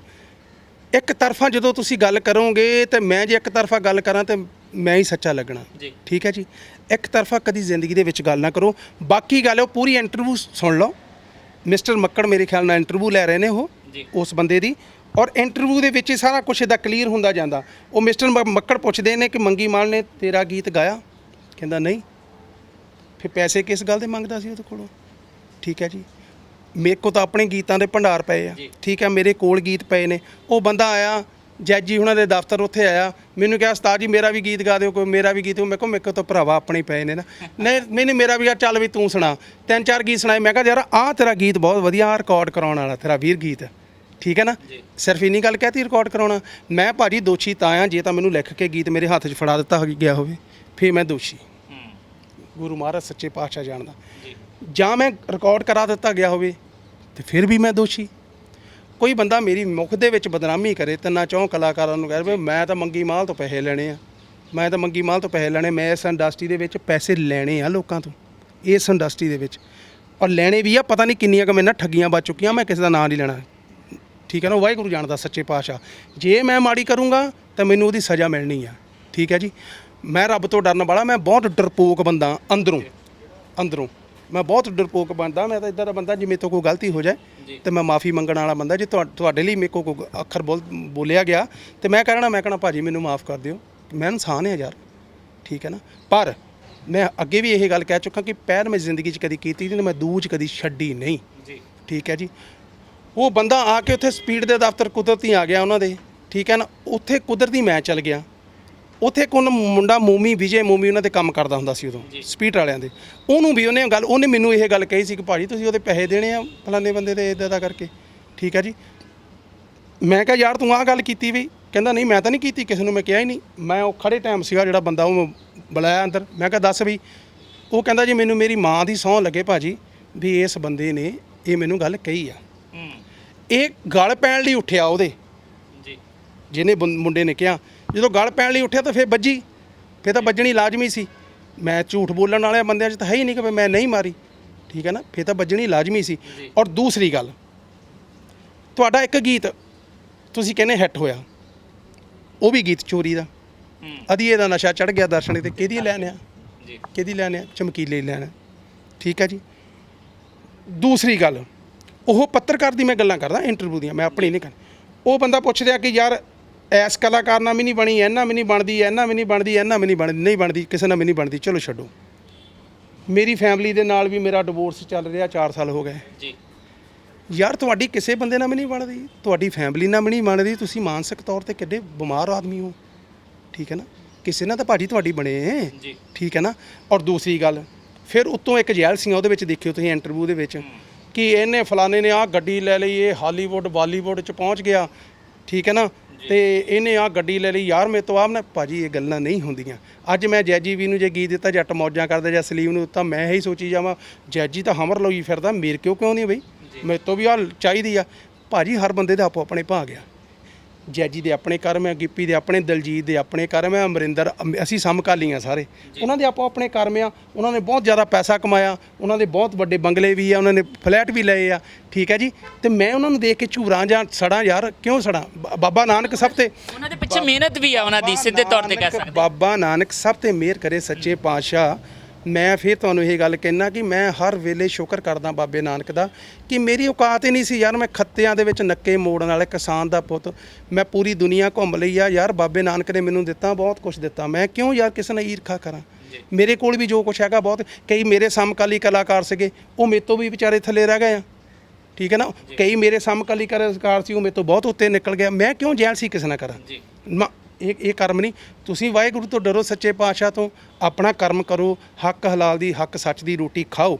ਮੈਂ ਫੇਰ ਗੱਲ ਇਹ ਕਹਿਣ ਲੱਗਾ ਮੇਰਾ ਭਰਾ, ਮੈਂ ਸੱਚੀ ਕਹਿੰਦਾ ਵਾਹਿਗੁਰੂ ਸੱਚੇ ਪਾਤਸ਼ਾਹ, ਮੈਂ ਸ਼ਹੀਦਾਂ ਨੂੰ ਮੰਨਣ ਵਾਲਾ ਬੰਦਾ ਆ, ਠੀਕ ਹੈ ਨਾ। ਤੇ ਮੈਂ ਸੱਚੀ ਕਹਿੰਦਾ ਹੱਥ ਜੋੜ ਕੇ ਵੀ ਮੈਂ ਕਦੀ ਆਪਣੀ ਲਾਈਫ ਦੇ ਵਿੱਚ ਕਦੀ ਕਿਸੇ ਦਾ ਦਿਲ ਨਹੀਂ ਦਿਖਾਇਆ, ਕਦੀ ਵੀ ਮੈਂ ਪਹਿਲ ਨਹੀਂ ਕੀਤੀ। ਪਰ ਮੈਂ ਸ਼ਹੀਦਾਂ ਨੂੰ ਮੰਨਣ ਵਾਲਾ ਬੰਦਾ, ਮੈਂ ਦੂਜ ਕਦੀ ਛੱਡੀ ਨਹੀਂ ਤੇ ਨਾ ਮੈਂ ਛੱਡਣੀ ਆ। ਮੈਂ ਨਾ ਇਹ ਸਵਾਲ ਕਰਨਾ ਨਹੀਂ ਚਾਹੁੰਦਾ ਸੀ, ਪਰ ਜਿਸ ਤਰੀਕੇ ਦੀਆਂ ਤੁਸੀਂ ਗੱਲਾਂ ਕੀਤੀਆਂ, ਜਜ਼ਬਾ ਦਿਖਾਇਆ ਜਿਸ ਤਰੀਕੇ ਦਾ, ਮੈਨੂੰ ਲੱਗਾ ਕਿ ਇਹ ਕਲੀਅਰ ਹੋਣਾ ਚਾਹੀਦਾ ਕਿ ਜੇ ਏਡੀਆਂ ਕ੍ਰਾਂਤੀਕਾਰੀ ਗੱਲਾਂ ਹੋ ਰਹੀਆਂ ਤੇ ਜੇ ਆਹ ਕੁਝ ਪਹਿਲੂ ਵੀ ਨਿਕਲ ਕੇ ਸਾਹਮਣੇ ਆਉਂਦੇ ਤੇ ਉਹਨਾਂ ਦਾ ਸਪਸ਼ਟੀਕਰਨ ਵੀ ਹੋਣਾ ਚਾਹੀਦਾ, ਨਾਲ ਹੀ ਹੋ ਜਾਵੇ ਤੇ ਜ਼ਿਆਦਾ ਬਿਹਤਰ ਹੁੰਦਾ ਆ। ਜਦੋਂ ਗੀਤਾਂ ਦੀ ਗੱਲ ਕਰਦੇ ਆ, ਤੁਸੀਂ ਗੀਤਕਾਰ ਵੀ ਹੋ, ਇਹ ਤੁਹਾਨੂੰ ਲੱਗਦਾ ਆ, ਕਿਉਂਕਿ ਬਹੁਤ ਸਾਰੇ ਗੀਤਕਾਰਾਂ ਨੇ ਇਹ ਗੱਲ ਕਹੀ ਹੈ ਕਿ ਸਾਨੂੰ ਨਾ ਤਾਂ ਉਹਨਾਂ ਕ੍ਰੈਡਿਟ ਮਿਲਦਾ ਆ ਜਿੰਨੀ ਅਸੀਂ ਮਿਹਨਤ ਕੀਤੀ ਹੁੰਦੀ ਹੈ, ਕਿਉਂਕਿ ਗੀਤਕਾਰ ਨੂੰ ਪਤਾ ਹੁੰਦਾ ਕਿ ਕਿਸੇ ਗੀਤ ਨੂੰ ਪੈਦਾ ਕਰਨਾ ਆ ਨਾ, ਤੇ ਉਹ ਬੱਚੇ ਨੂੰ ਜਨਮ ਦੇਣ ਵਾਲੀ ਪੀੜ ਹੰਢਾਉਣ ਵਾਲਾ ਕਈ ਵਾਰੀ ਸਿਲਸਿਲਾ ਹੋ ਜਾਂਦਾ। ਕੁਝ ਗੀਤਾਂ ਨੂੰ ਰਚਣ ਲੱਗਿਆਂ, ਉਹਨਾਂ ਨੂੰ ਹੋਂਦ ਦੇ ਵਿੱਚ ਲਿਆਉਣ ਲੱਗਿਆ ਬੜੇ ਖੱਜਲ ਖੁਆਰੀਆਂ ਝੱਲਣੀਆਂ ਪੈਂਦੀਆਂ ਨਾ, ਤੇ ਉਹਨੂੰ ਉਹਦਾ ਇਵਜ਼ਾਨਾ ਵੀ ਨਹੀਂ ਪੂਰਾ ਮਿਲਦਾ ਤੇ ਨਾਮ ਵੀ ਨਹੀਂ ਪੂਰਾ ਮਿਲਦਾ। ਇਦਾਂ ਦੀ ਗੀਤਕਾਰਾਂ ਦੀ ਸ਼ਿਕਾਇਤ ਰਹਿੰਦੀ ਹੈ। ਦੇਖੋ, ਮੈਂ ਗੀਤਕਾਰ ਹੋਣ ਦੇ ਬਾਵਜੂਦ ਮੈਂ ਗੀਤਕਾਰਾਂ ਦੇ ਹੱਕ ਦੇ ਵਿੱਚ ਆ ਜੀ ਮੈਂ ਠੀਕ ਆ ਜਿਹੜਾ ਜੱਜੀ ਜਾਂ ਸਲੀਮ ਹੋਣਾ ਜਿਹਨਾਂ ਨੂੰ ਵੀ ਗੀਤ ਦਿੱਤੇ ਮੇਰੀ ਯਾਰੀ ਦੋਸਤੀ ਤੇ ਮੈਂ ਨਹੀਂ ਵੇਚੇ ਉਹ ਵੱਖਰੀ ਗੱਲ ਆ ਪਰ ਮੈਂ ਗੀਤਕਾਰਾਂ ਦਾ ਮਿਹਨਤਨਾਮਾ ਗੀਤਕਾਰਾਂ ਨੂੰ ਮਿਲਣਾ ਚਾਹੀਦਾ ਔਰ ਪੂਰਾ ਉਹਨਾਂ ਦਾ ਆਦਰ ਸਤਿਕਾਰ ਮਾਣ ਹੋਣਾ ਚਾਹੀਦਾ ਪਰ ਗੀਤਕਾਰਾਂ ਨੂੰ ਵੀ ਇਹ ਚਾਹੀਦਾ ਆ ਕਿ ਜਦੋਂ ਤੁਸੀਂ ਕਿਸੇ ਨੂੰ ਗੀਤ ਦਿੰਦੇ ਹੋ ਉਹਨਾਂ ਕਲੀਅਰ ਕੱਟ ਗੱਲ ਕਰ ਲਓ ਯਾਰ ਜੀ ਕਲਾਕਾਰ ਨਾਲ ਦੇਖੋ ਬਾਅਦ ਵਿੱਚ ਕਿਸੇ ਨੂੰ ਦੋਸ਼ੀ ਠਹਿਰਾਉਣ ਲਈ ਤੁਹਾਡੀ ਚੀਜ਼ ਆ ਤੁਹਾਡੇ ਹੱਥ 'ਚ ਆ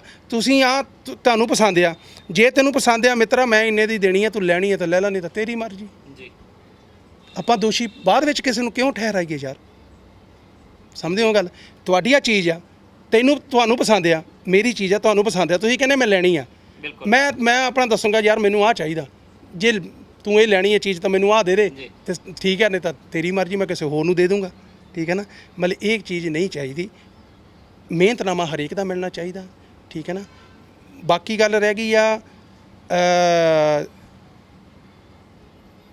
ਮੈਂ ਫਿਰ ਉੱਥੇ ਆਉਣ ਲੱਗਾ ਕਿ ਮੈਨੂੰ ਬਹੁਤ ਕਈਆਂ ਨੇ ਕਿਹਾ ਯਾਰ ਇਹ ਤਾਂ ਇਦਾਂ ਆ ਇਹਨੇ ਉਹਦੇ ਮਾਰਤੀ ਉਹਦੇ ਵਿੱਚ ਗਰੀਬ ਬੰਦੇ ਦੇ ਚਪੇੜ ਮਾਰਤੀ ਉਹਦੇ ਵਿੱਚ ਫਲਾਨਾ ਹੋ ਗਿਆ ਧਮਕੜਾ ਹੋ ਗਿਆ ਠੀਕ ਹੈ ਯਾਰ ਗੱਲ ਇੱਥੇ ਗਰੀਬੀ ਅਮੀਰੀ ਦੀ ਨਹੀਂ ਯਾਰ ਮੈਂ ਤਾਂ ਆਪ ਗਰੀਬ ਆ ਮੈਂ ਹਜੇ ਤੱਕ ਗਰੀਬ ਆ ਮੈਂ ਤਾਂ ਕਦੀ ਆਪਣੇ ਆਪ ਨੂੰ ਸ਼ੋਅ ਹੀ ਨਹੀਂ ਕੀਤਾ ਜ਼ਿੰਦਗੀ ਦੇ ਵਿੱਚ ਮੈਂ ਤਾਂ ਗਰੀਬ ਬਣ ਕੇ ਰਿਹਾ ਔਰ ਗਰੀਬ ਆ ਠੀਕ ਹੈ ਨਾ ਹਾਂ ਬੰਦਾ ਗਰੀਬ ਬਣ ਕੇ ਜੋ ਨਜ਼ਾਰੇ ਲੈਂਦਾ ਨਾ ਉਹ ਅਮੀਰੀ 'ਚ ਨਹੀਂ ਗੇ ਮਿੱਤਰਾ ਠੀਕ ਹੈ ਨਾ ਮੈਂ ਅੱਜ ਵੀ ਖੱਤਿਆਂ ਨਾਲ ਜੁੜਿਆ ਹੋਇਆ ਮੈਂ ਅੱਜ ਵੀ ਹਵੇਲੀ ਦੇ ਵਿੱਚ ਬਹਿਨਾ ਹੁਣ ਸੁਣੋ ਮੇਰੀ ਹਵੇਲੀ ਦੇ ਵਿੱਚ ਮੈਂ ਪਿਛਲੇ ਸਾਲ 2 ਬਈਏ ਲਾਤੇ ਚੜਾ ਬਣਾਉਣਾ ਸੀ ਮੈਂ ਨਿੰਬੂਆਂ ਦਾ ਬੂਟਾ ਬਹੁਤ ਖੂਬਸੂਰਤ ਜਿਹਨੂੰ ਮੈਂ ਪੁੱਤਾਂ ਵਾਂਗ ਪਾਲਿਆ ਠੀਕ ਹੈ ਜੀ 7 ਸਾਲ 8 ਸਾਲ ਲੱਗ ਗਏ ਉਹਨੂੰ ਉਹ ਨਿੰਬੂਆਂ ਦਾ ਬੂਟਾ ਇਦਾਂ ਦਾ ਕਿ ਉਹ ਟਾਹਣੀ ਨੂੰ ਕੰਡਾ ਹੈ ਨਹੀਂ ਤੇ ਨਿੰਬੂ 'ਚ ਕੋਈ ਵੀ ਹੈ ਨਹੀਂ ਜੀ ਠੀਕ ਹੈ ਨਾ 12 ਮਹੀਨੇ ਉਹਨਾਂ ਨੂੰ ਨਿੰਬੂ ਲੱਗਦੇ ਮੈਂ ਉਹਨਾਂ ਦੀ ਮਿਹਨਤ ਕਰਕੇ ਗਿਆ ਬੇਨਤੀ ਮੈਂ ਕਿਹਾ ਯਾਰ ਗੱਲ ਸੁਣ ਲਾ ਆਹ ਜਗ੍ਹਾ ਇੰਨੀ ਹੈਗੀ ਆ ਪਰ ਆ ਨਿੰਬੂ ਨੂੰ ਨਾ ਯਾਰ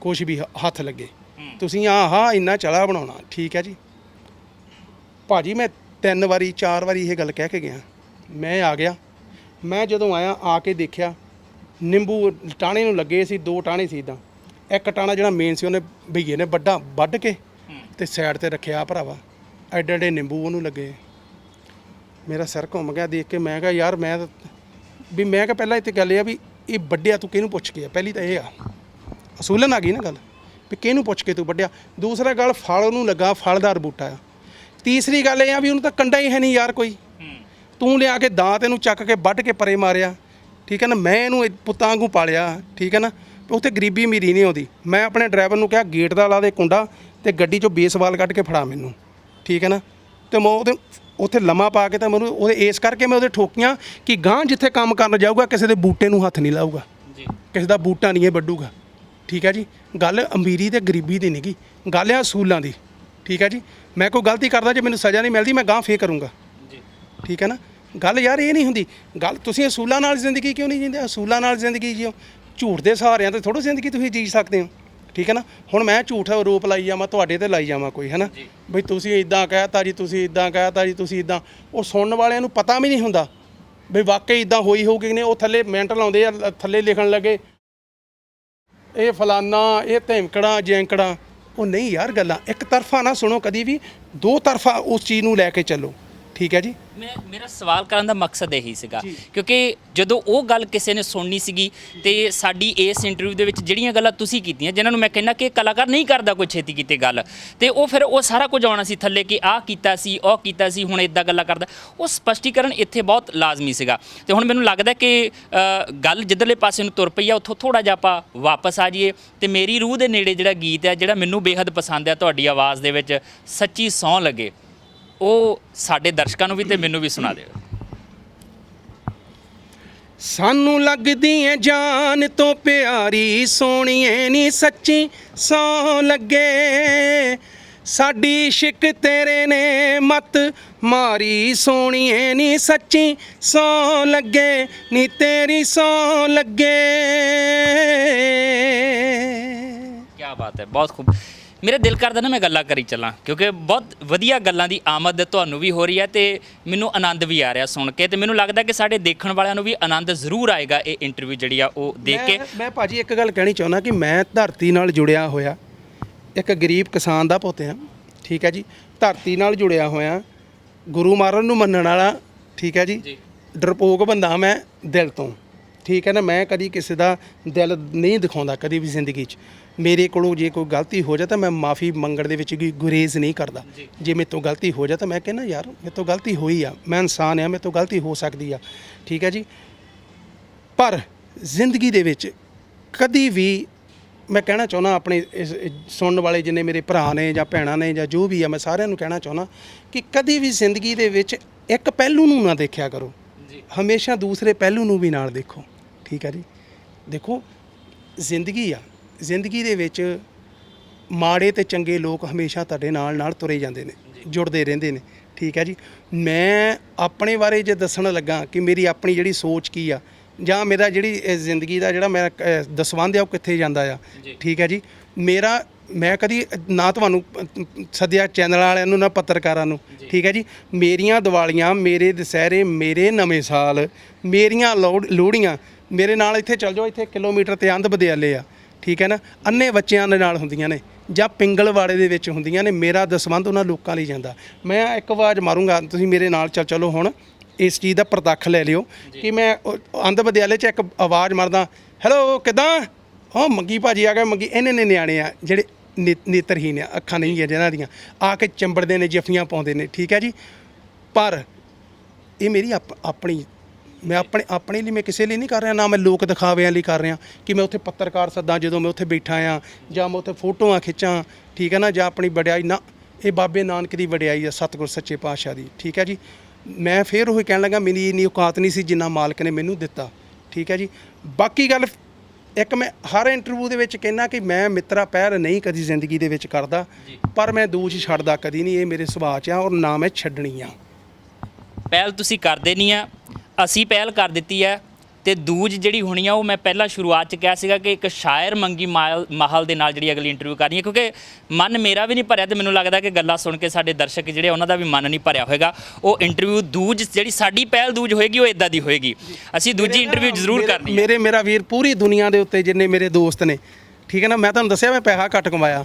ਦੁਨੀਆ ਦੇ ਕਿਸੇ ਵੀ ਕੋਨੇ 'ਚ ਚੱਲ ਜਾਓ, ਕਿਸੇ ਵੀ ਕੰਟਰੀ, ਕਿਸੇ ਵੀ ਦੇਸ਼ ਵਿੱਚ ਚੱਲ ਜਾਓ, ਤੇ ਮੇਰੇ ਜਿਹੜੇ ਮਿੱਤਰ ਆ ਨਾ ਉਹ ਇਦਾਂ ਕਲਾਵਿਆਂ ਦੇ ਨਾਲ ਆਉਂਦੇ ਆ। ਇਦਾਂ ਮੈਂ ਇਹ ਕਮਾਈ ਕੀਤੀ ਆਪਣੀ ਜ਼ਿੰਦਗੀ ਦੇ ਵਿੱਚ। ਬਹੁਤ ਚੰਗਾ ਲੱਗਾ ਗੱਲਾਂ ਕਰਕੇ ਵੀ, ਤੁਹਾਡੀਆਂ ਗੱਲਾਂ ਸੁਣ ਕੇ ਵੀ। ਗੀਤ ਸੁਣ ਕੇ ਤਾਂ ਹਮੇਸ਼ਾ ਚੰਗਾ ਲੱਗਦਾ ਹੀ ਆ ਜਦੋਂ ਵੀ ਤੁਹਾਡਾ ਕੋਈ ਨਵਾਂ ਗੀਤ ਆਉਂਦਾ, ਚਾਹੇ ਉਹ ਤੁਹਾਡੀ ਕਲਮ ਦਾ ਜਾਦੂ ਹੋਵੇ ਜਾਂ ਕਲਮ ਦੇ ਨਾਲ ਆਵਾਜ਼ ਦਾ ਜਾਦੂ ਵੀ ਜਿਹੜਾ ਉਹ ਸ਼ਾਮਲ ਹੋਵੇ। ਅਸੀਂ ਉਮੀਦ ਰੱਖਦੇ ਹਾਂ, ਅਰਦਾਸ ਕਰਦੇ ਹਾਂ ਕਿ ਬਿਹਤਰੀਨ ਗੀਤ ਜਿਹੜੇ ਆ, ਸਮਾਜ ਨੂੰ ਸੇਧ ਦੇਣ ਵਾਲੇ ਗੀਤ, ਕੁਝ ਇਹੋ ਜਿਹਾ ਜਿਹੜਾ ਨੌਜਵਾਨ ਪੀੜ੍ਹੀ ਨੂੰ ਜਿਹੜਾ ਉਹ ਸਹੀ ਪਾਸੇ ਲਿਜਾ ਸਕੇ। ਕਿਉਂਕਿ ਮੈਂ ਇੱਕ ਸਤਰ ਜਿਹੜਾ ਅਕਸਰ ਪੜ੍ਹਦਾ ਵੀ ਹੁੰਦਾ ਤੇ ਬੋਲਦਾ ਵੀ ਹੁੰਦਾ, ਮੈਨੂੰ ਲੱਗਦਾ ਹੁੰਦਾ ਕਿ ਸਹੀ ਮਾਇਨੇ ਦੇ ਵਿੱਚ ਇਹ ਹੋਣਾ ਚਾਹੀਦਾ। ਕਿਉਂਕਿ ਲੈਨਿਨ ਸੀਗਾ ਇੱਕ ਰਸ਼ੀਅਨ ਲੇਖਕ, ਉਹਨੇ ਕਿਹਾ ਸੀਗਾ ਕਿ ਤੁਸੀਂ ਆਪਣੇ ਨੌਜਵਾਨਾਂ ਦੀ ਜ਼ੁਬਾਨ ਦੇ ਉੱਤੇ ਮੈਨੂੰ ਇੱਕ ਵਾਰੀ ਗੀਤ ਦੱਸ ਦਿਓ ਕਿਹੋ ਜਿਹੇ ਬੋਲਦੇ ਨੇ, ਗਾਏ ਜਾਂਦੇ ਨੇ, ਮੈਂ ਤੁਹਾਨੂੰ ਤੁਹਾਡੀ ਨੌਜਵਾਨ ਪੀੜ੍ਹੀ ਦਾ ਭਵਿੱਖ ਦੱਸ ਦਾਂਗਾ। ਸਾਡੇ ਨੌਜਵਾਨਾਂ ਦੇ ਬੋਲਾਂ ਦੇ ਉੱਤੇ ਇਸ ਵੇਲੇ ਜਿਹੜੇ ਗੀਤ ਹੈ ਉਹ ਕਿਹੋ ਜਿਹਾ ਭਵਿੱਖ ਸਾਡੇ ਪੰਜਾਬ ਦਾ ਹੋਏਗਾ, ਉਹਦਾ ਅੰਦਾਜ਼ਾ ਤੁਸੀਂ ਸਹਿਜੇ ਲਗਾ ਸਕਦੇ ਹੋ। ਉਮੀਦ ਅਸੀਂ ਹਮੇਸ਼ਾ ਬਿਹਤਰ ਦੀ ਕਰਦੇ ਹਾਂ, ਕਿਉਂਕਿ ਚੰਗਿਆਈ ਦਾ ਬੀਜ ਕਦੇ ਨਾਸ ਨਹੀਂ ਹੁੰਦਾ। ਮੰਗੀ ਮਾਲ ਜੀ ਬਹੁਤ ਬਹੁਤ ਸ਼ੁਕਰੀਆ। ਜੇ ਤੁਹਾਨੂੰ ਲੱਗਾ ਕਿ ਮੈਂ ਕੋਈ ਸਵਾਲ ਨਹੀਂ ਪੁੱਛਿਆ, ਤੁਸੀਂ ਗੱਲ ਉਹ ਕਹਿਣੀ ਜ਼ਰੂਰ ਸੀ, ਜਾਂਦੇ ਜਾਂਦੇ ਉਹ ਕਹਿ ਸਕਦੇ ਤੁਸੀਂ। ਨਹੀਂ, ਬਹੁਤ ਮਿਹਰਬਾਨੀ ਤੁਹਾਡੀ। ਟੀਵੀ ਪੰਜਾਬ ਨੂੰ ਦੇਖਣ ਵਾਲੇ ਸਾਰੇ ਸਰੋਤਿਆਂ ਨੂੰ, ਮੇਰੇ ਵੱਡਿਆਂ ਬਜ਼ੁਰਗਾਂ ਨੂੰ, ਮੇਰੇ ਹਾਣੀਆਂ ਨੂੰ, ਭੈਣਾਂ ਨੂੰ, ਭਰਾਵਾਂ ਨੂੰ, ਬਜ਼ੁਰਗਾਂ ਨੂੰ, ਸਭ ਨੂੰ ਪਿਆਰ ਭਰੀ ਸਤਿਕਾਰ ਨਾਲ ਸਤਿ ਸ੍ਰੀ ਅਕਾਲ ਆ ਜੀ। ਤੁਹਾਡਾ ਬਹੁਤ ਧੰਨਵਾਦ ਆ ਕਿ ਤੁਸੀਂ ਇੰਨਾ ਸਫ਼ਰ ਜਿਹੜਾ ਜ਼ਿੰਦਗੀ ਦਾ ਮੈਨੂੰ ਗਾਉਣ ਦਾ ਜਿਹੜਾ ਮੌਕਾ ਦਿੱਤਾ, ਠੀਕ ਹੈ ਜੀ। ਸੋ ਮੈਂ ਸਭ ਦੇ ਮੋਹਰੇ ਸਭ ਲਈ ਅਰਦਾਸ ਕਰਦਾ, ਵਾਹਿਗੁਰੂ ਸੱਚੇ ਪਾਤਸ਼ਾਹ ਤੁਹਾਨੂੰ ਸਭ ਨੂੰ ਚੜ੍ਹਦੀਆਂ ਕਲਾਂ ਦੇ ਵਿੱਚ ਰੱਖੇ, ਪ੍ਰਦੇਸੀਆਂ ਨੂੰ, ਕਿਉਂਕਿ ਤੁਹਾਡੇ ਕਰਕੇ ਪੰਜਾਬ ਵਸਦਾ। ਪੰਜਾਬੀਓ ਤੁਸੀਂ ਜਿਉਂਦੇ ਵਸਦੇ ਰਹੋ। ਸਤਿ ਸ਼੍ਰੀ ਅਕਾਲ। ਬਹੁਤ ਬਹੁਤ ਸ਼ੁਕਰੀਆ। ਔਰ ਇਸ ਦੇ ਨਾਲ ਹੀ ਆਪਣੇ ਜਸਵੀਰ ਤੇ ਮੇਰੇ ਸਹਿਯੋਗੀ ਪ੍ਰਵੀਨ ਬੌਬੀ ਨੂੰ ਵੀ ਦਿਓ ਇਜਾਜ਼ਤ। ਫਿਰ ਮੁਲਾਕਾਤ ਹੋਏਗੀ, ਤਦ ਤੱਕ ਲਈ ਦੇਖਦੇ ਰਹੋ ਟੀਵੀ ਪੰਜਾਬ।